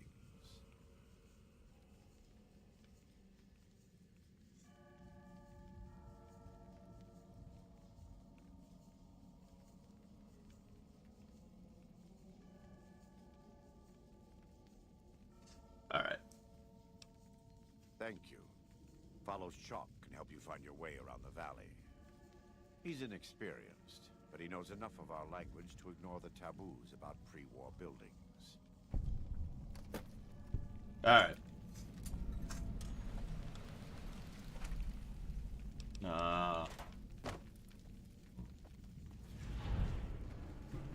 Why do you carry all those bottle caps anyway? Shut the fuck up. Joshua Graham is the only Mormon I like because he isn't real. LOL. Yeah, and like the way I see it, he's not really a Mormon. You know, he doesn't talk about Joseph Smith. He doesn't talk about any of that. Like, what I do hear from him is pretty basic, like, theology, or not theology necessarily, but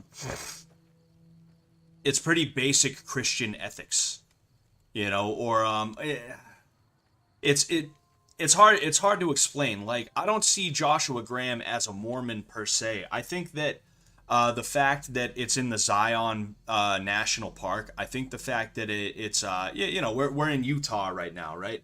I think the fact that Utah is where all the Mormons are and stuff like that just kind of served as a convenient place to throw a Christian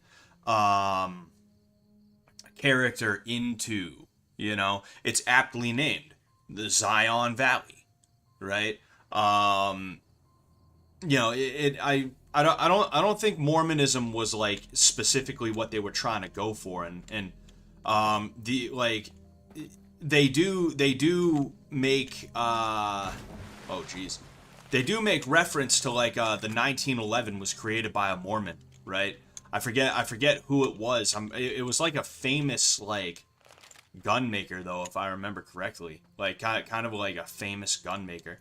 But like other than that, it's not like there's some big thing. Oh, got him.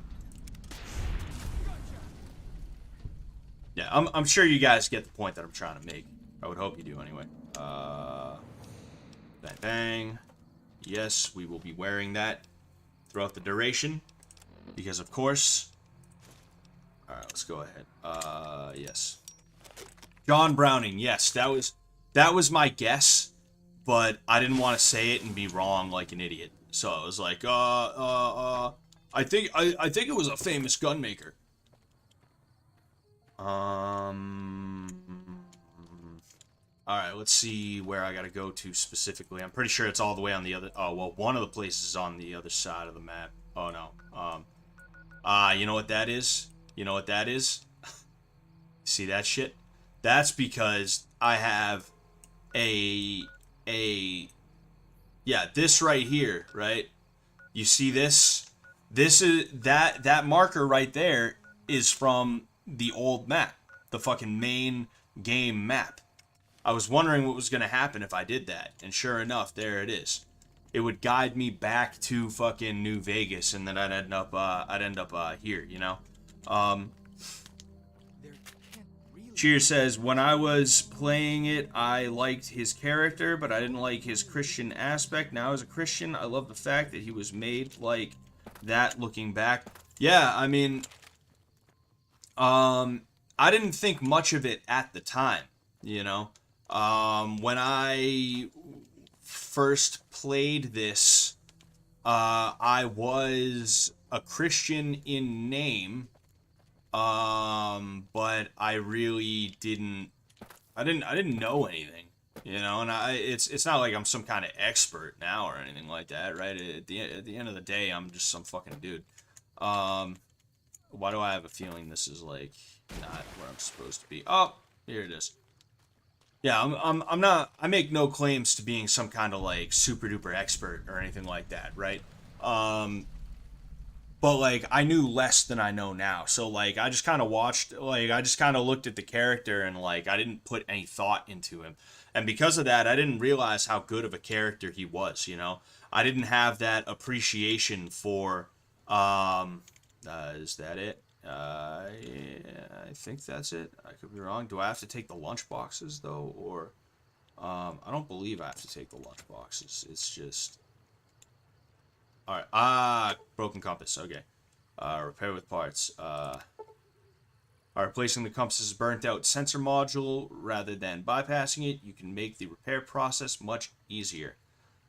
Requires one compass sensor module. Yes.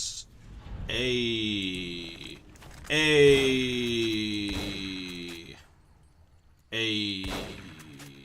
did it, boys. We did it. Yeah, like I didn't look at and think about media the way that I do now, back when I was in like school and stuff like that. And like, don't get me wrong, I don't sit there dissecting every single fucking character and things like that. It's not, you know, that's not. Gone fishing, search the Zion fishing lodge for the walkie-talkies. Alright, where is it at? I believe it's closer to the north. There it is. Okay. Anyway, I don't like watch movies and dissect every little piece and things like that. But like I do find like Tombstone, right? I watched Tombstone, right? And part of the reason is because I was loving Val Kilmer's depiction of Doc Holliday. You know, Val Kilmer's depiction of Doc Holliday was such a good fucking like character in general, as well as for like a western and things like that. It was just really good. You know, I enjoyed the hell out of it. I saw some clips on YouTube, and because of that, I was like, oh hey, let's go ahead and you know, watch the movie. It was on Hulu, I believe, if I remember correct. You know, like there's situations like that. Colonel Kurtz from Apocalypse Now. Apocalypse Now is one of my favorite movies, hands down, like no question. You know, there's the remains of the worker ant. Yeah, it's one of my favorite movies, like hands down, no questions asked. And like the Redux is my favorite. You know, you should watch the Redux if anything. I don't know what Flawless Chalk is shooting at. He can deal with that himself. That sounds like a you problem. All right, Flawless Chalk. You know, Colonel Kurtz is just such a good character, and to know what he represents, to understand it, and to like be okay with it, right, is like it doesn't mean much on a personal level, I guess, right? But like to understand it, right, is fun. It's fun to understand the character. Oh, got him. You know, and that's kind of how I feel about Joshua Graham. It's like, it's fun to understand what makes Joshua Graham tick as a character. White Legs? I'm pretty sure White Legs are supposed to ambush you on one of these bridges. Oh. Oh, uh-oh. Got him. That's why I like the hunting rifle. It really packs a fucking punch against, like, just about anything in the game.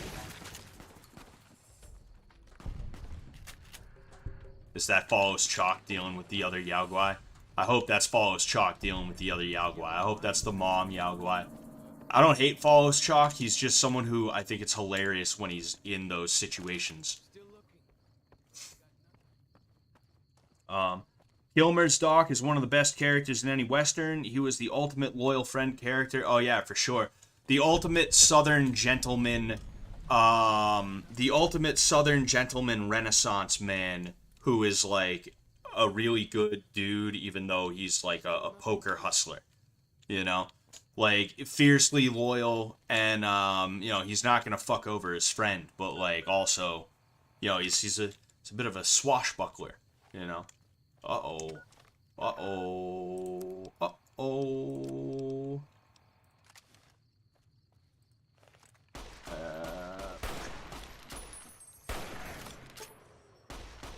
What the fuck? What it? Oh, he got hit with the, with that.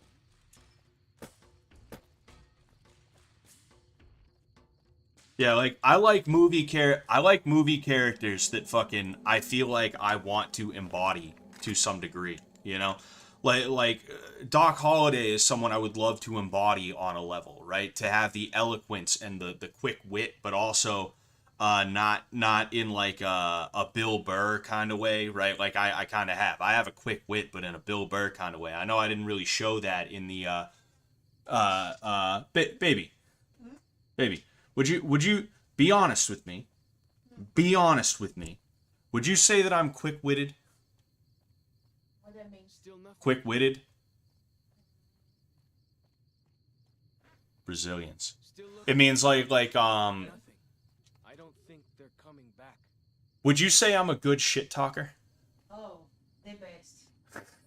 Yeah. Great. That's one aspect of having a quick wit, right? But to have the elegance that a Doc Holliday has. There we go. To have the elegance, right? To be able to have that ability to shit talk without even having to be like, what are you fucking idiot? Like, that's fantastic, you know? Colonel Kurtz, to have the understanding of violence and the comfortableness with violence and the horror, right? Oh, alright. Just cool.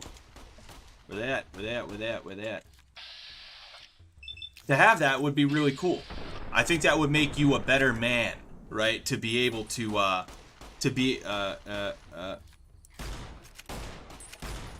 go. There we go. I think that would make you a better man overall, right? To be able to have that understanding of what violence is and the ability to just go all in, right? But also, like, on the other hand, to have that quick wit with that gentlemanly way about yourself. You know, if that makes sense. To be a Renaissance man. And that's something that I've strived to become in a way, right? Money, like, I love money. Money's important to me. I would love to have as much of it as I possibly could at any given time. All right? It's like Charles Bukowski says, I have nothing against money, right? I'll take all of it. Give me all of it, right? I'll never miss a meal again.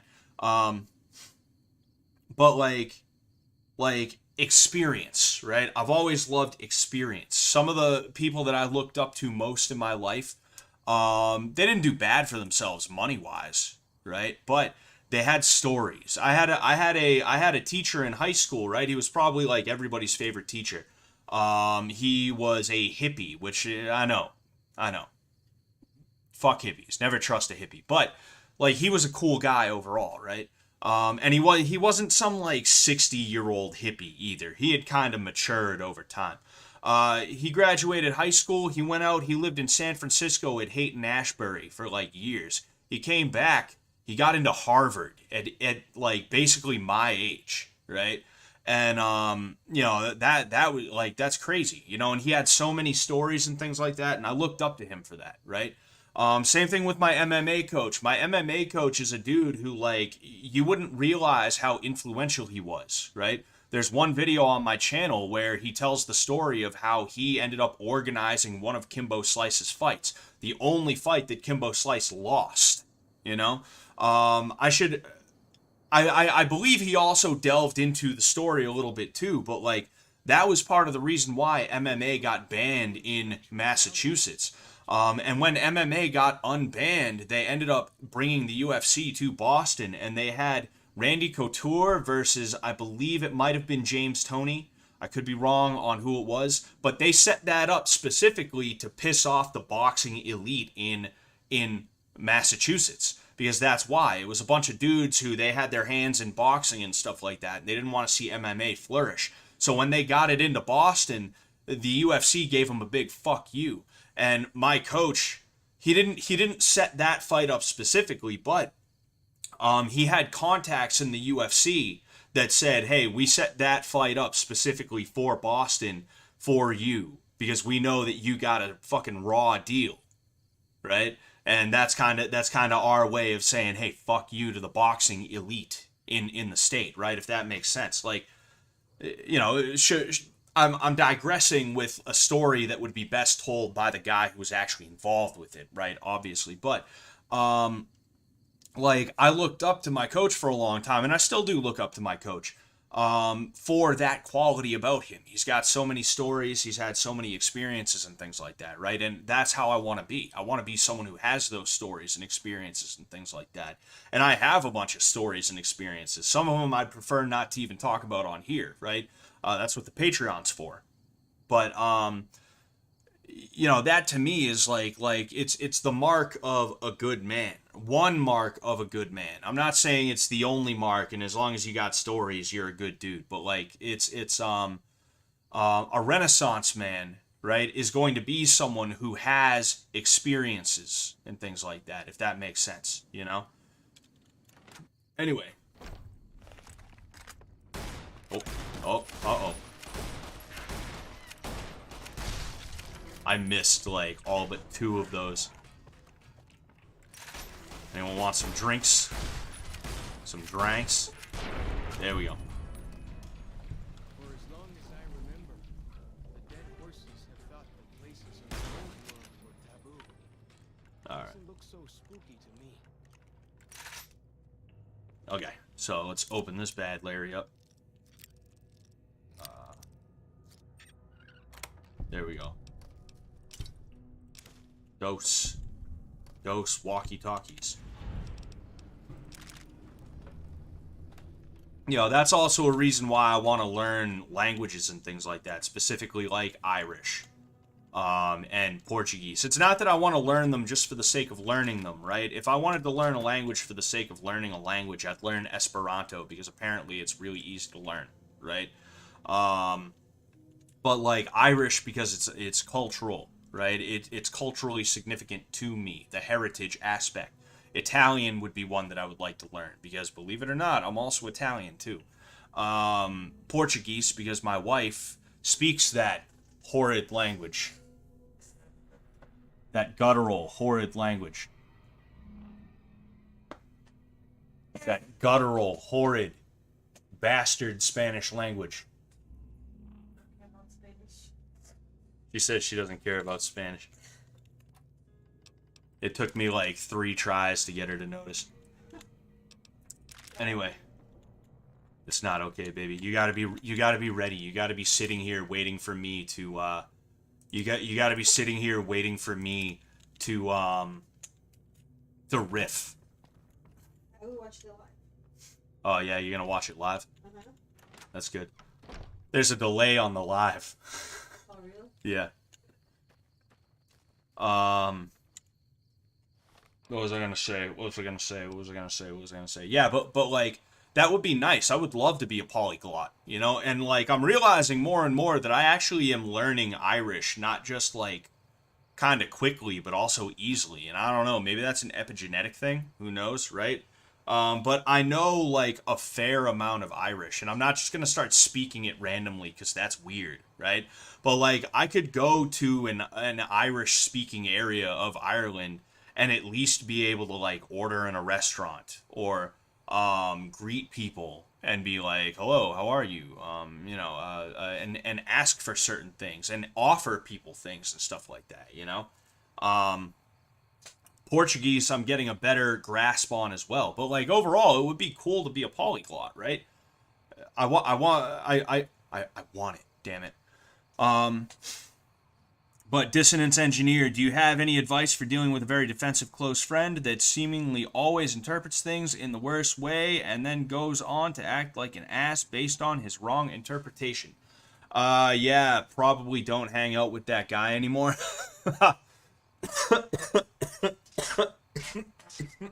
Oh. Oh. Fuck me, dude. Fuck me. Hold on one sec.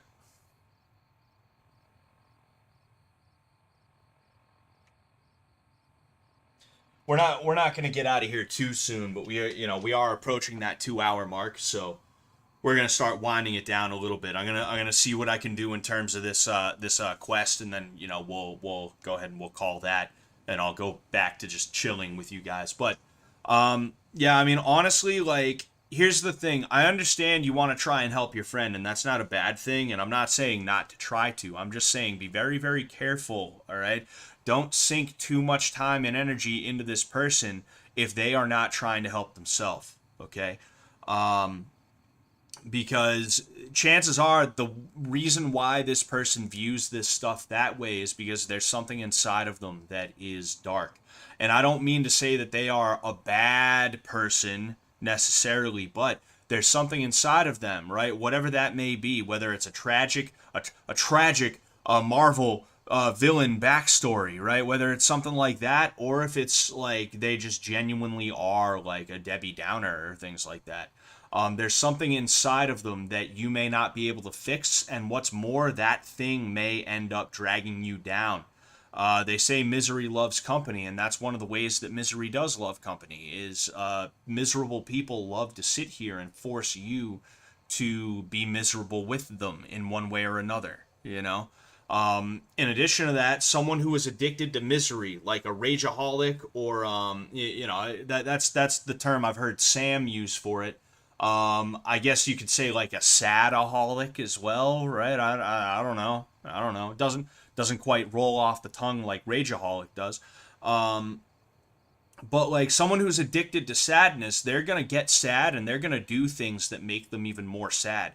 Like me, like if I got angry, right, or if I got sad, if I punched a hole in my monitor right now, that wouldn't help me feel better. I wouldn't feel better after that because my monitor's gone.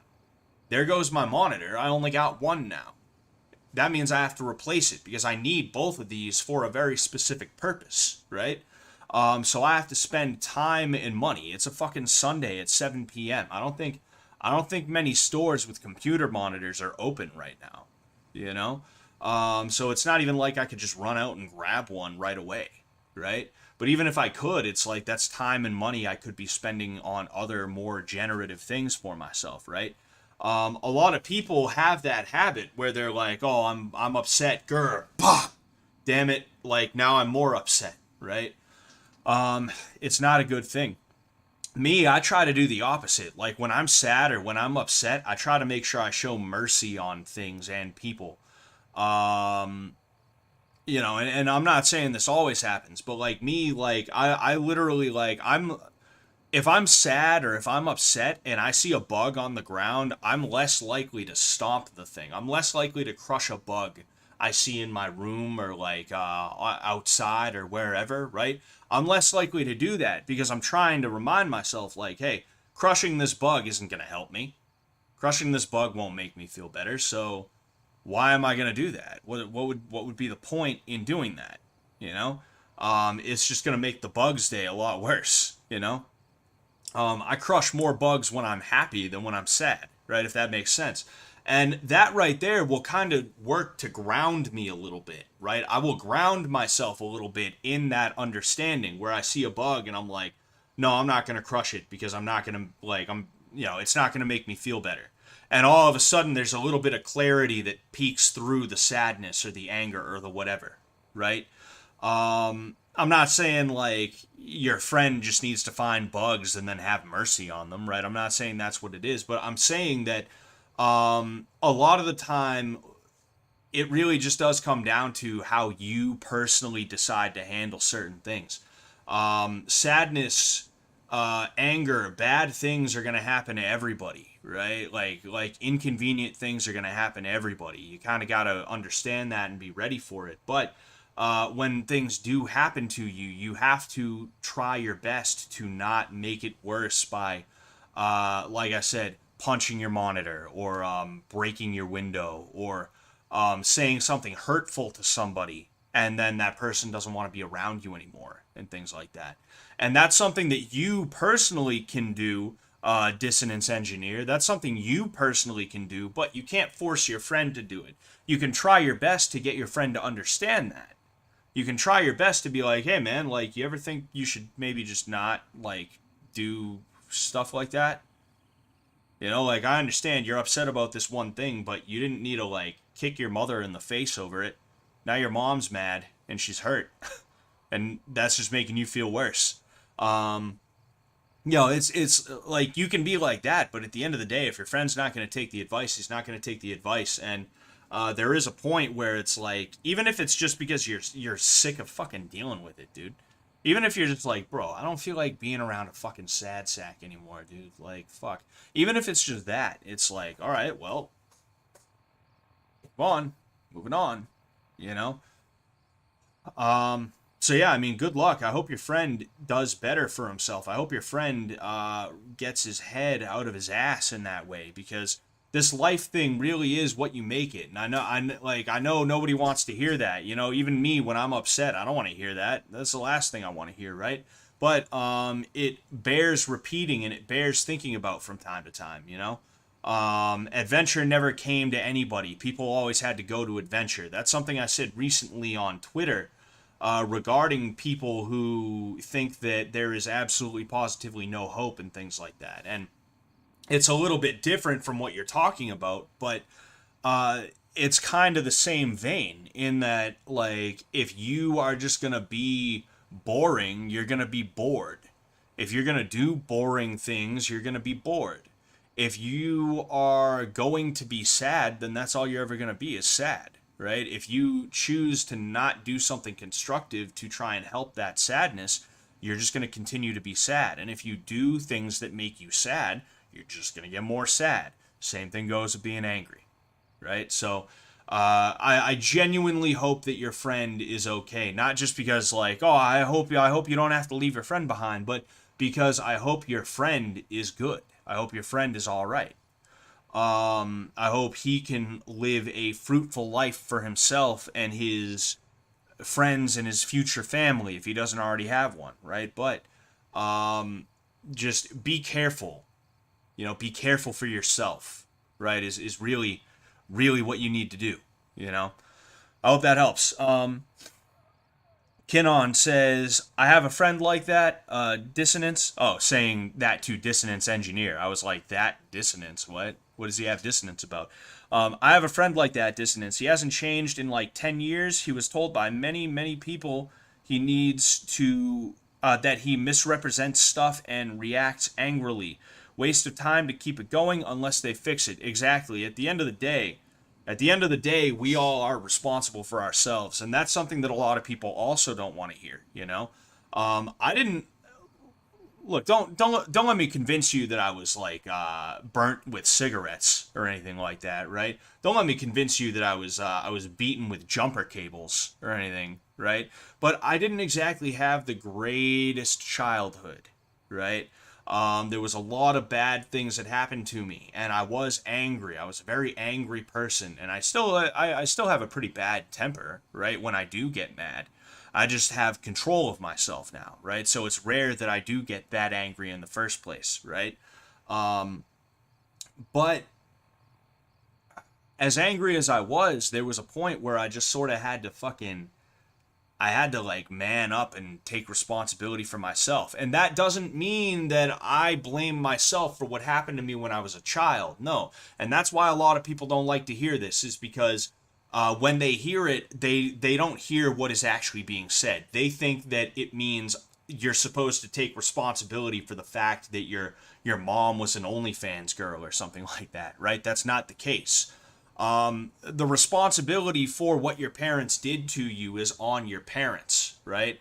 The responsibility for what you do as a 29-year-old man, as I am now, as a 21, 22-year-old man, as I was back then, the responsibility for that was on me, right? So for me to sit here and be upset about something that happened when I was like 14, 15, meanwhile I'm 22, 23, or as I said, 29 years old right now, that is fucking preposterous, dude. That is insane of me, right? And it just doesn't work out, you know. I'm gonna sit here. Something that happened to me 15 years ago, I'm gonna allow that to dictate the way that I act and the choices that I make today. That's insane. The difference between me now and back then is it is preposterously wide. Like it is insane. If you guys knew me back then, you'd be like, how did this guy grow up to be that guy, right? And shit. Fuck, dude. It's something that I had to work at. I consciously had to work at it. I consciously had to become the person that I am today. And the first step, or one of the first steps to that, was taking responsibility for myself, was understanding that, yes, okay, my mom did that to me. Yes, okay, my dad did that to me. The school system did that to me. They did it. I can't change it. They don't even seem that sorry about it. They're going to have to take that up with God. All right? You may not believe in God. That's fine. Right? And when I say this, it's more, I mean, I personally believe it, right? But it's more of a, I don't know what to call it, right? The bottom line of what I'm saying is like, look, if they don't recognize what they did to be a bad thing, that's on them. That just shows that they are even worse, right? And I don't have to sit there and try and explain to them why what they did was bad, because that's what I tried to do with a bunch of people in my life. I tried to sit them down and be like, you did this to me. And you know what happened? These people were like, no, I didn't. What are you talking about? No. Right? That's the type of shit that would happen. So it's like, what's even the point of trying to explain it to these people, right? If anything, what I should do is just understand, okay, what happened, it was not okay. I'm not going to allow that to dictate my life and to put me in a position where I am down bad. I'm going to act in spite of those things. I'm not going to let those things that happened to me, whether they were acts of God or if it was my mom or my dad, right? Mommy and daddy, right? Regardless of who it was, I'm not going to allow those things and those people to bring me down so that I end up being nothing. I'm not going to do that. I'm going to keep on fucking moving forward, and I'm going to do good. I'm going to do good things for myself. I'm going to be as good of a person as I can be. I'm going to try my best to act in a way that's going to bring me to the spot that I want to be in, roughly. I'll be honest with you. When I was 14, I was like, I'm going to be a baseball player, right? I don't think it's been well over 10 years since I've played. I don't think I'm just going to pick up a ball and try out and make what was the team that the rookie, was it the Pirates? It might have been the Pirates, I think. I don't know fucking whoever it was, right? I don't think I'm just gonna make an MLB team tomorrow, right? I don't think that's the way that it works, but it's just, I'm not going to let those things get me down, and I'm not going to let people who wronged me continue to be at the front of my mind so that I make bad decisions because I'm upset about that thing that happened 10 years ago. I got to get over it, and I got to take responsibility for what I'm doing now, the choices that I am making now, and things like that, right? If that makes sense. A lot of people don't like to hear that. And that's because a lot of people would rather stew in their negativity. They would rather stew in their negativity because it's comfortable for them, because they don't have to do any work that way. They can just continuously make poor decisions. They can continuously do bad things to themselves and other people. and they can blame it on what happened when they were 9, 10, 11, 12 years old, right? That's what they want to do. It's more comfortable for them. It's easier for them, right? Change, improvement, achieving goals is not comfortable. You have to be uncomfortable to do it. I'll be honest with you. Halfway through this stream, I was like, dude, I kind of want to just shut this off and like take a nap. I'm sure you guys saw me yawning. Feeling a little bit better right now, right? And I'm not trying to say I'm like running fucking marathons here. I'm playing video games on a stream and listening to myself talk, right? But I know that this is something good for me to do in terms of this hobby that I have, that who knows, maybe one day it'll become something that could be a genuine moneymaker for me. Who fucking knows, right? So I did it, right? Even if it was just the routine, right? I'm very big on routines, right? Even if it's just, hey, I got to do this because I got to keep the routine up. It's like, it's not comfortable for me. I don't want to do it right now, but I'm doing it because I'm taking responsibility for myself currently, you know? A lot of people, they'd rather just blame what happened. Imagine that. I can't do Fallout Sunday today, bro. My dad said some mean shit to me when I was 14, and I'm fucking mad about it, dude. 15 years ago, my dad said some mean shit to me, and I'm mad, so I can't do Fallout Sunday, bro. Sorry, guys. Blame my dad. I'm gonna dox my dad. Fucking blame my dad. Go prank call my parents because I don't want to do Fallout Sunday because 15 years ago, my dad said something mean to me. Imagine that. That'd be fucking crazy, dude. But you do genuinely have people who are like that. Maybe not so, they're not so direct about it, right? But you'll see the bad choices that they make now if you just backtrack. If you backtrack, right, the algebra equation.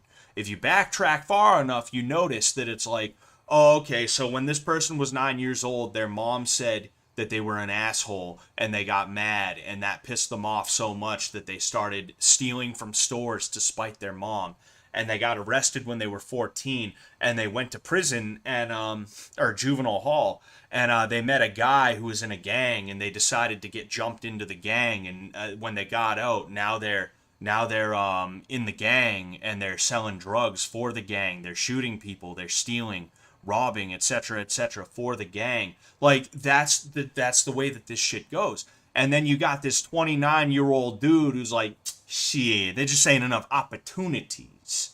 There ain't no opportunities in the ghetto. There ain't no opportunities for us. Shit, dude. Shit. Fucking bullshit. Like, legit.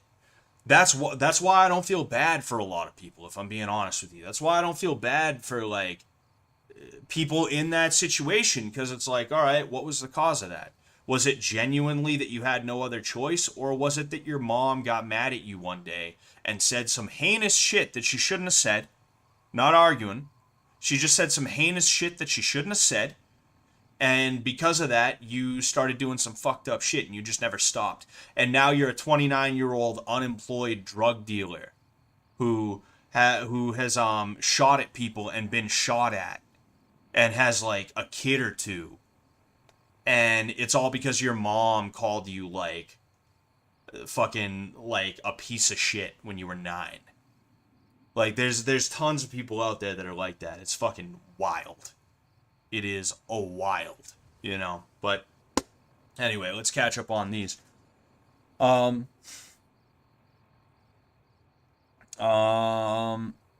fair. Oh wait, Dega says, I do something similar. I think it's just me trying to test my patience in an angry state and prove how withheld I can be, like some Zen type shit. It's not a bad thing, you know. I think it I think that at the end of the day, we are all, to a degree, a product of the choices that we make. And if you continuously make the same choice over and over again, you are going to become that. You are going to become that choice, right? You are going to become that choice eventually. So if you're mad, and I'm obviously, and I know you're not saying this, and I'm not saying this either, but I'm not saying to get mad, right? just to test your patience, right? That'd be crazy. But if you're mad and you continuously make the proper choices when you're mad, you're going to notice that you have more control over yourself in general. And that's kind of the way that I was able to gain control of myself, because the anger that I have is crazy. And not to bring up Justa Minx, I know I've been talking about her a lot, right? But in preparation for the potential of meeting her, if she was to be a freeloader on season 2, I'm not sure if she is or not. I have no clue, right? I just know that Jet was trying to get her. I did look into her a little bit, right? And one of the things she said is that when she gets mad, she cannot stop. And the thing is, it's not that she can't stop, it's that she won't stop, because she refuses to learn that control over herself. And I don't mean that the next time she gets angry at or about something, she has to like completely and totally just, right? Just zen, right? She doesn't have to do that, right? But she has to start making decisions when she's angry that are going to allow her to exert more control over herself and to calm herself and things like that. And I'm not perfect. Believe me, I am not perfect. All right. I don't want people to think that I'm saying that I'm perfect, but the way that I used to be compared to the way that I am now, that could not have come along if I didn't force it to come along, right? And that's something that Minx, when I end up around her and when I fix her and she becomes my second wife, that's the way that I'm gonna fix her, right? You know, you're doing the right thing, Dega. You know, and I think I'm doing the right thing overall, right? I mean, I think it is, right? I'm at a point now where when I start getting angry about something, I can acknowledge, like, hey, I'm starting to get angry. I don't think this is a good conversation to have. I think I'm gonna go. You know, it's a lot easier for me. Fuck, dude. That one didn't hurt that bad. It's just annoying. Totally fair. I appreciate it. It's definitely the result of some bullying trauma or something, I think. At Kinnon, I've known him for years, and I know he's got it in him to be cool, so I just want to try and help. Yeah, there's nothing wrong with that, you know? And good luck, dude. Good luck, you know? And yeah, honestly, it's super tiresome explaining myself for basic harmless shit, and that's the thing about those kinds of people, right? The kinds of people who are like that. That's the way that, like, leftists are. That's the way that, like, woke SJW types are. And I hate using the word woke and SJW, but it's the easiest way to explain it, right? There's some kind of trauma that they have decided that they are not going to let go of because it allows them to exert control over their environment as well as the people in that environment. And that's a very SJW thing for that guy to do. And I don't mean that he is like, oh, super woke leftist, SJW, right? I'm not saying that's exactly what he is, but if you look, you notice that's exactly the type of shit that ends up occurring with those people. Is you say something completely innocuous that you don't realize is something that they don't even necessarily like, and all of a sudden they're coming at you with the intensity of 1,000 suns. And they're expecting you to explain yourself over every little fucking thing. You have to explain yourself, and then when they're like, well, I don't like that because... You have to be like, oh, I'm so sorry. I'm so sorry. Oh no, I didn't know. Oh no. Right? That's the way that they are, and it is bonkers, you know? It's a very 16-year-old girl thing to do. And in fact, that's actually what I believe. Those people on Twitter, I have a feeling they're probably like teenage girls, right? Those Minx fans on Twitter that seem to like to try and fuck with me in a way. I have a feeling they're like teenagers is probably what it is, you know, because that's a very teenager thing to do, is to stan a fucking streamer to the point where when she gets into an argument once with a guy that she actually doesn't have beef with, fucking there's some behind the scenes shit. Actually, scratch that. I didn't just say that. Fucking we inboxed each other and we made up. We're cool, right? If that makes sense. We're cool enough. It doesn't mean we're like buds or anything like that. I did talk to Justa Minx in the DM real quick, and fucking that's what it was. It is what it is. But you see, I feel bad that I fucking I don't like telling you guys who I've talked to in that way, you know. But like, you know, fucking, like, me and Justa Minx, we don't have any legitimate beef with each other. Like, she responds to me in her chat when she streams and stuff like that, and I have a strong feeling she probably does know it's me. Like, she's responded to me enough as to where I'm sure she's noticed my username. It's just Scott Sullivan MMA. So she probably knows it's me, right? Meanwhile, these, like, probably teenage girls are, like, freaking out at me over it. And it's like, oh, geez, you know? It's a very teenage girl thing to do, is to, like, be that way, you know? Fucking, I'm starting to lose the plot a little bit because I knocked myself off the path that I was trying to take. But, you know, the way these liberal SJWs are, the way your friend is, like, it's very similar, and that's not an accident, you know? But yeah, that is what it is. Anyway, Scott is my favorite therapist. Thank you, Tim B. I'm gonna be doing an advice stream on Friday, you know, so you know, stay tuned for that. Right, it'll be an advice / call-in stream, right? I would like to keep it more oriented towards advice, but I don't think enough people are actually interested in getting advice from me, right? So, or maybe people just don't realize that I can give advice. I like to think I give good advice, right? So because of that, you know, it'll probably be kind of eclectic. It'll probably be a little bit of both, all right? But I will be doing advice on Friday. You're not responsible for what happened to you, but you are responsible for what you do to make a change. Tried to explain that to a friend, and he acted like I was blaming others for my problems. Yes. Yes. You are 100% correct, you know? A lot of people just don't know how to think, if I'm being honest with you. A lot of people never put thought into the way that they think, which, like, I know, you know, funny thought to have, right? But it's true. A lot of people, they don't.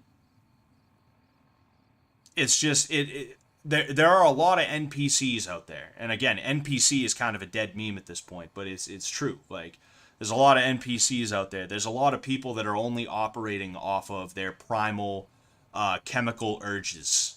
You know, their animalistic urges and things like that. That's all that's going on inside of their heads. Is we're gonna use Maria. We're in the Zion Valley here. We're gonna use a 1911. But yeah, there's a lot of people out there who, like, it's not that they couldn't. Some people genuinely can't. Right? I was talking to my wife about this earlier. Like, we were at a store and there was just a lot of fluoride stares.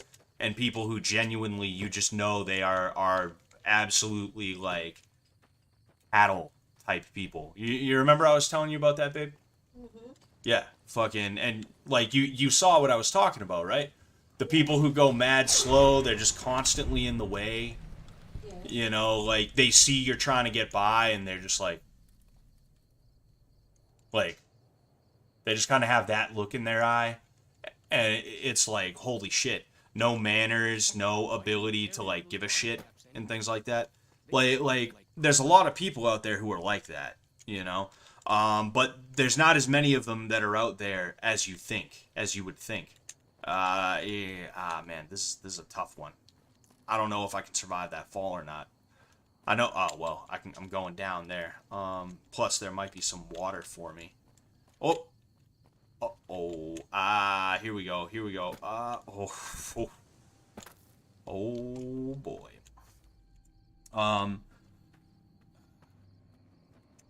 Nissa, so real, thank you. Kinon, okay, I'm on it.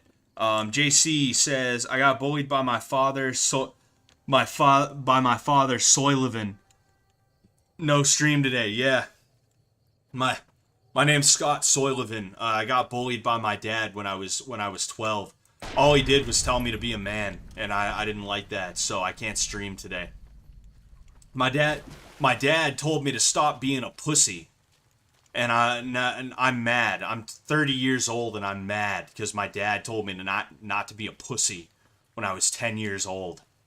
He wasn't correct. He wasn't correct about that. No way. You know, I used to be a sensitive dude. I'll be honest with you. The types of dudes that Sam talks about, I used to be that type of dude. You know, and I had to exercise that out of me. Am I hitting this dude at all? Oh, no, I am. I'm just not doing a lot of damage because boink, boink, boink, boink. Like, I was like that, you know, and I had to really work on that to not be that way, you know. What it is that I cared a little bit too much about the wrong stuff, and in addition to that, I will be honest with you, right? There is a, oh, get him, boy. Get him, buddy. Let's get him, fucking get him. I believe in you. Shit. It's alright, bro, I got your back. We ride for our boys. We ride for our fucking boys. Anyway.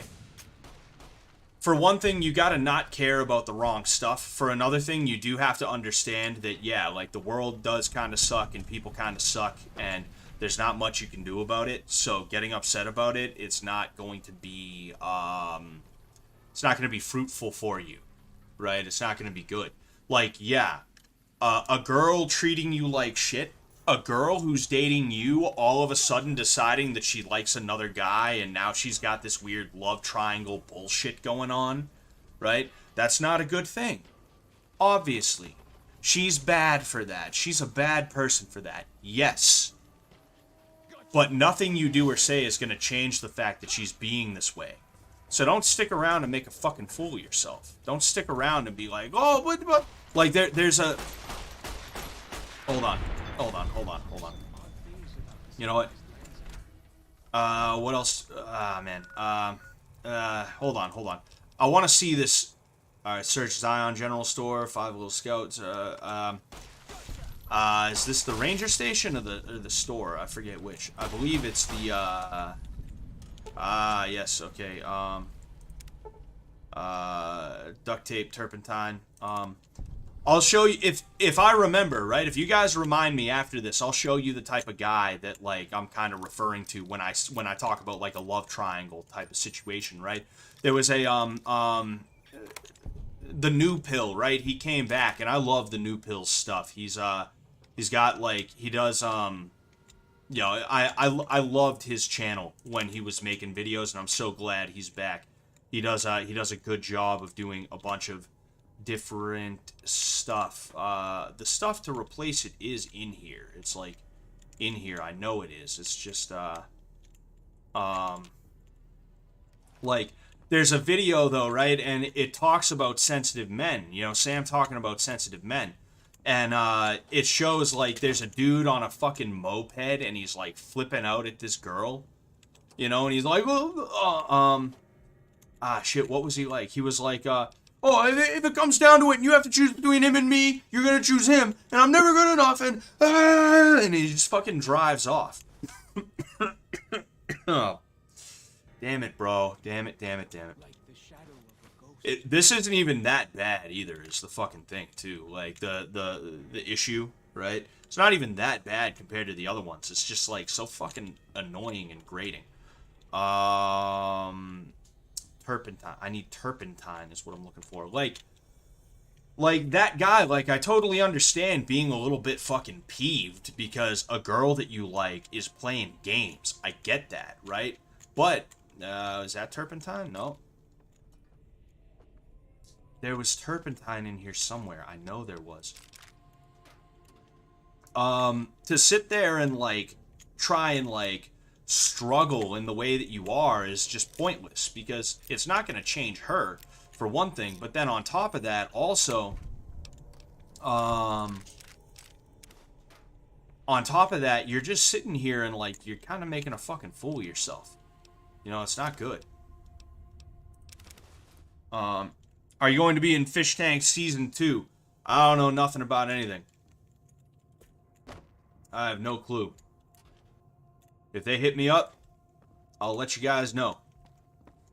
Dude, wait, did I get turpentine? I forget if I got turpentine. Let's go ahead. Oh, sterilize the kit with alcohol. Oh, okay. That's even better. Do I have... Oh, wait. Duh. There's a turpentine. There's a turpentine. Okay. Silly me. Yes. Okay. Replace the components. Alright, there we go.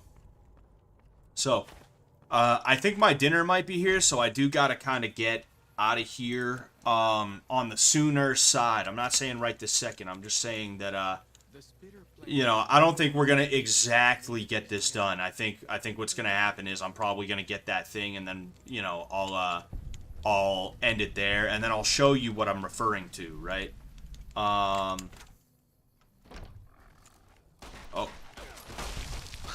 got him. All right, so there was 5 lunch boxes in this B. In the B. Sunset sarsaparilla. We got sass, boys. We got swass, boys. Oh, hey there. Got him. Yeah, there was 5 lunch boxes in here. Oh, okay.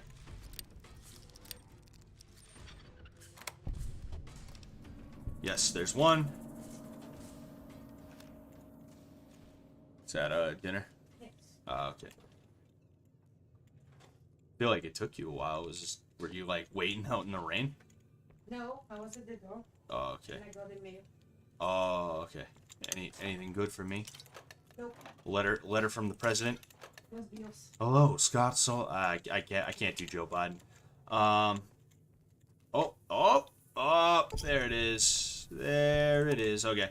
So yeah, I'm gonna go ahead. I'm gonna collect the rest of the lunch boxes because they're all in here, right?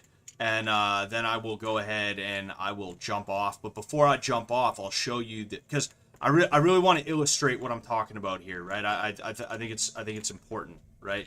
Son of a fucking bitch. It's not letting me. There we go. All right.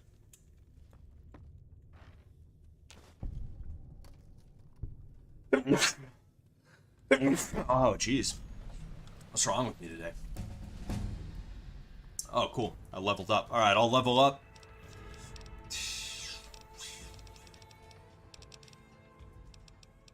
Was there one that I was like, nah, let's fucking work on this?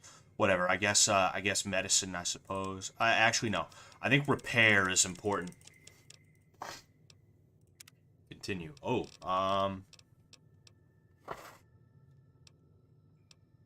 Oh, dude, easy choice. I love Grim Reaper's sprint. So, I'll go ahead and I'll save and I'll show you what I'm talking about. The Mojave, the Mojave Wasteland. And yes.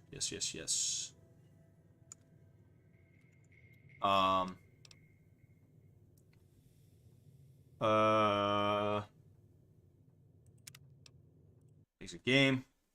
Alright, let's see here. But yeah, like, I used to be sensitive, right? I used to be that type of dude. And what it is it comes from a couple of different things. For one thing, you have this autistic sort of belief that things are supposed to go a certain way, right? And in a perfect world, things would go a certain way, of course, right? But we do not live in a perfect world. People are imperfect. People lean towards evil, right? People lean towards sin. That's just the way that we are. I lean towards sin, right? It takes a great deal of effort to not do a lot of things that I would like to be able to do, right? And I'm not perfect either. I'm not saying like, oh, I'm perfect because I try. No. I'm imperfect, very imperfect, right? But there we go. Okay.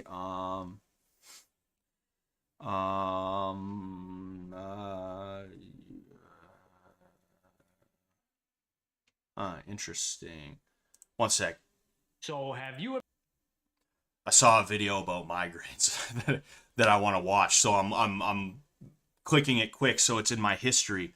The new pill second dose, I believe it is, but I see there's the new pill, but what about the new pill second dose? Yes. Excuse me. Yeah. Ah, man, is it he's your friend waiting on people to slip up, or is it happiness is for women? I believe it's this one, right? I just want to see. Ah, yes, yes, yes, yes. Okay, here it is. Here it is. Here it is. Right. All right. Listen to this, right? And I do believe it's going to. I do believe. Oh, hey, the palace is on. Don't leave yet. I do believe it's going to actually show the video, right? But listen to this.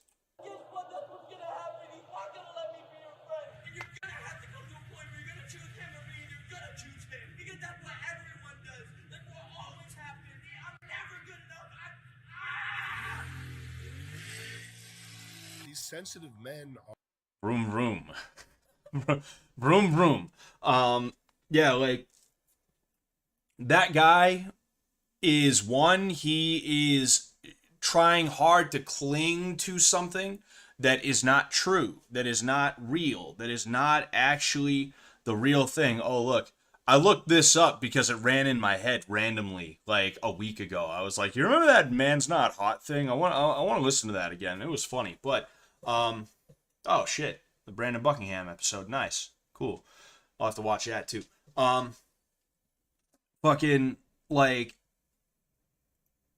he's that guy though, he's holding on to something that is not true. It is not reality, right? This idea that like you can do everything right and then everything you want will come to you and there's nothing ever that could ever go wrong and people are not assholes. Or right, the other side of it, the flip side of it, he's just not that interesting. He's not that fun to be around. He's not the type of dude that that girl is into. And because of that, she just doesn't want to be around him, and he feels entitled to that in one form or another, right? There's a bunch of different explanations for that kind of behavior that you just saw, right? It comes from that, and it also comes from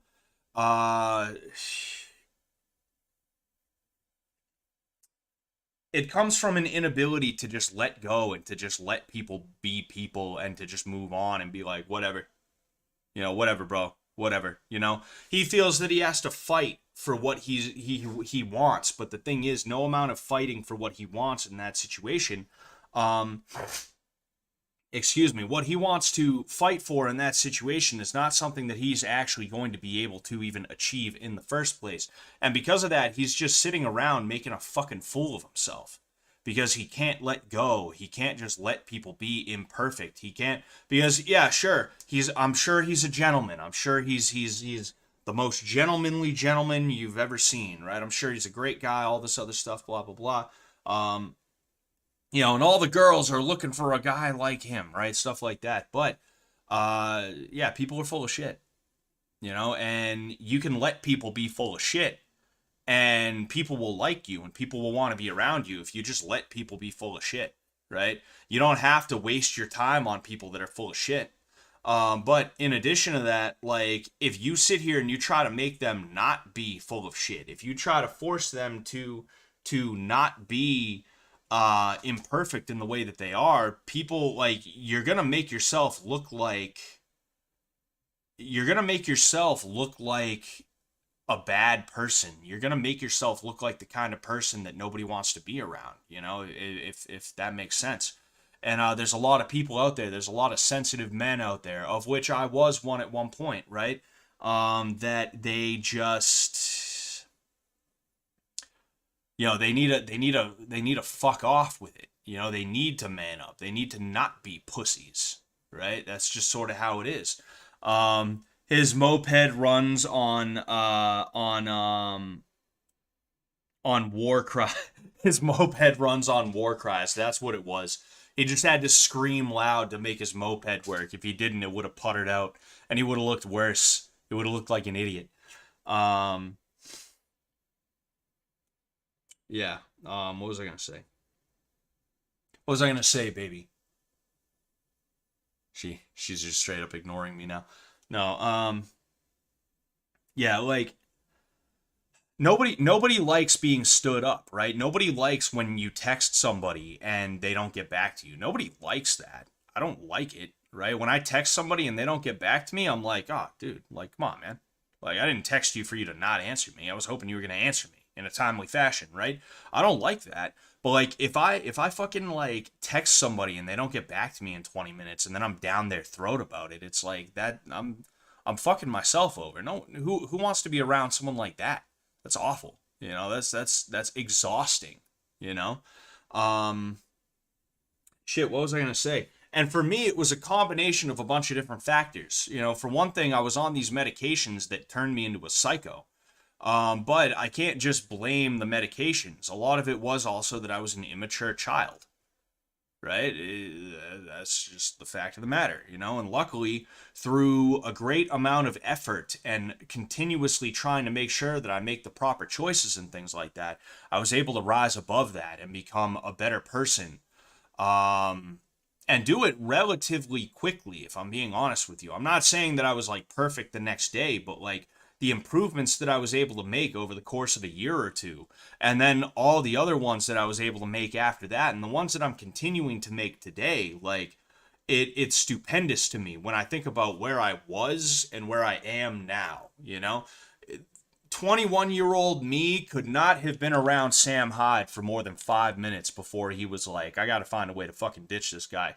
Hey bro, I'm gonna be in the bathroom. I'll be right back. I hear tires peeling out of the parking lot, and that's the end of me knowing Sam Hyde, right? Fucking 21-year-old me would not have been able to marry my wife. Like, my wife would not have, like, wanted to be with me when I was 21. You know? Fucking, it was crazy.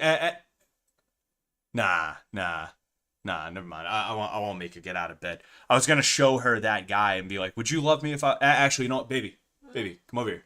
Come over here.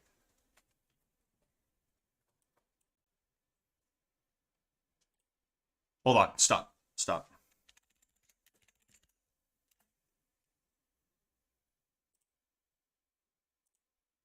All right, come over here. I gotta go there? Yeah. Yeah. No, it's fine. Like about here. All right. So, listen to this guy, and I'll can you see this? Mm-hmm. Okay.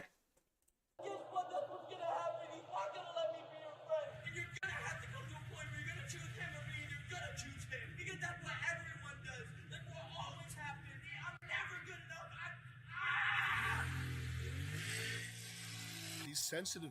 Would you love me if I was that guy, baby? No. No? Maybe. So you don't really love me then? Because, all right, fine. One more though. One more, okay? Oh. All right.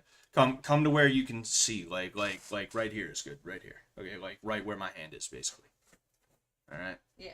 So, would you love me if I was this guy? Oh boy. Jeez. You know who that is, right? No. That's, No. That's Chris Chan. Chris Chan? Yeah. Oh no. Would you love me if I was Chris Chan, baby? No. No. I guess you don't really love me then. I do. I was looking. I was like, "That's a woman." It is. Oh my god. It is. It's Christine Weston Chandler. Oh yeah. Yes. I would love you no matter what. Yep. That's how you know you got a real woman, guys. Is she'd love you if you were Chris Chan. No, but like, you know, final little thing, right? Like, I would not have been able to like have the life that I do now and know the people that I do now and things like that if I was still the same person that I was when I was 21. And that's most people in the most general sense, but especially with me, because when I was 21, I was like that type of dude, right? That type of dude, okay? And it would have been awful the way things were. It would have been awful. I also just noticed something. When you type in Chris Chan, one of the things that pops up is Chris Tucker and Jackie Chan. That's fucking great. That's stupendous. I wouldn't have the wife that I do. I probably wouldn't have a girl in my life. And not because like I'm a MGTOW, whoa, red pill MGTOW monk.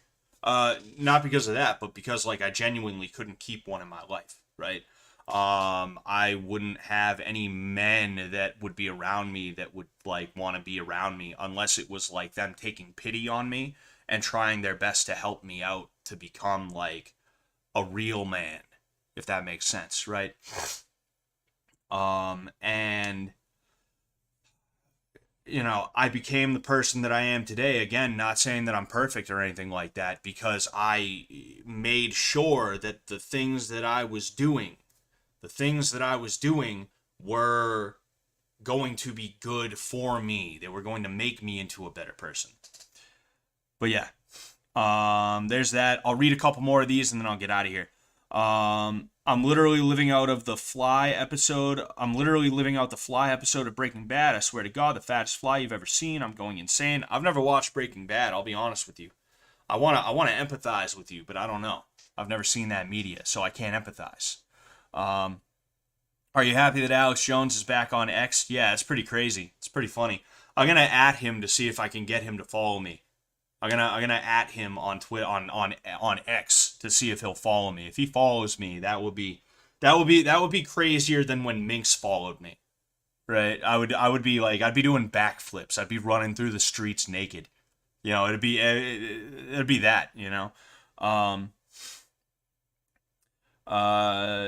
Zero tolerance for female hijinks. Disregard women. Acquire currency. Destiny the streamer. My first GF started talking to another dude a lot, ended up dumping me over text on Christmas. That sucks. I was just like, alrighty, and never talked to her again. LOL. Yeah, and I'm sure it sucked getting dumped on Christmas after she ended up, like, basically parading around the guy that she was going to leave you for, right? That's awful. But especially in a situation like that, you don't want to let them know you're hurt. You just want to be like, all right, cool. You know? That's what pissed off the ex that I had who left me that note, is that I literally woke up, I read the note, I fucking slapped it down on the counter, and I went back to bed. Instead of like calling her like, oh, but still, bro, you know, instead of being like that, I was like, well, whatever, bro, I'm going back to bed, I'm tired, you know. You know, you done good, JC, you done good.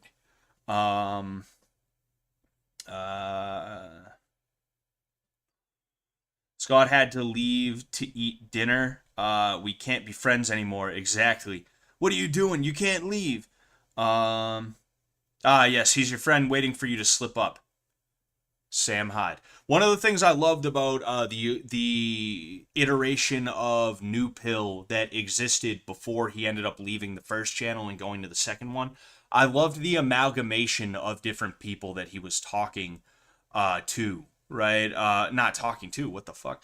I loved the amalgamation of different people that were talking about one subject. I loved that. You know, I would love to see New Pill do more of that in the future. I would love if he would put me in some shit. That would be like a dream come true. But I'm not, you know, fucking if he does that, that's, you know, that's his prerogative. Fucking that'd be cool to be in a video like that, you know? Be in a video with Sam, Charles, fucking was John McAfee in a couple of the videos? I feel like he was. I feel like he was in a video or two from the old New Pill channel. That was really cool. I loved that. Oh jeez, it's almost 8. It's almost 8 p.m. I gotta get out of here. I'll read the last couple and then I'm gonna have to get out of here. You know. What's it called? The screaming right away makes me cringe so much. It's so insane. Dude, it was exactly the way you would expect from a movie, and that's what happens with those guys, is they're very movie-oriented. They see things in anime, they see things in TV shows and movies and things like that, and they think that's how things actually fucking work. They think that him doing that, and then him, like, ranting at her, and then screaming and driving away, he thought she was gonna be like, oh, I've hurt him.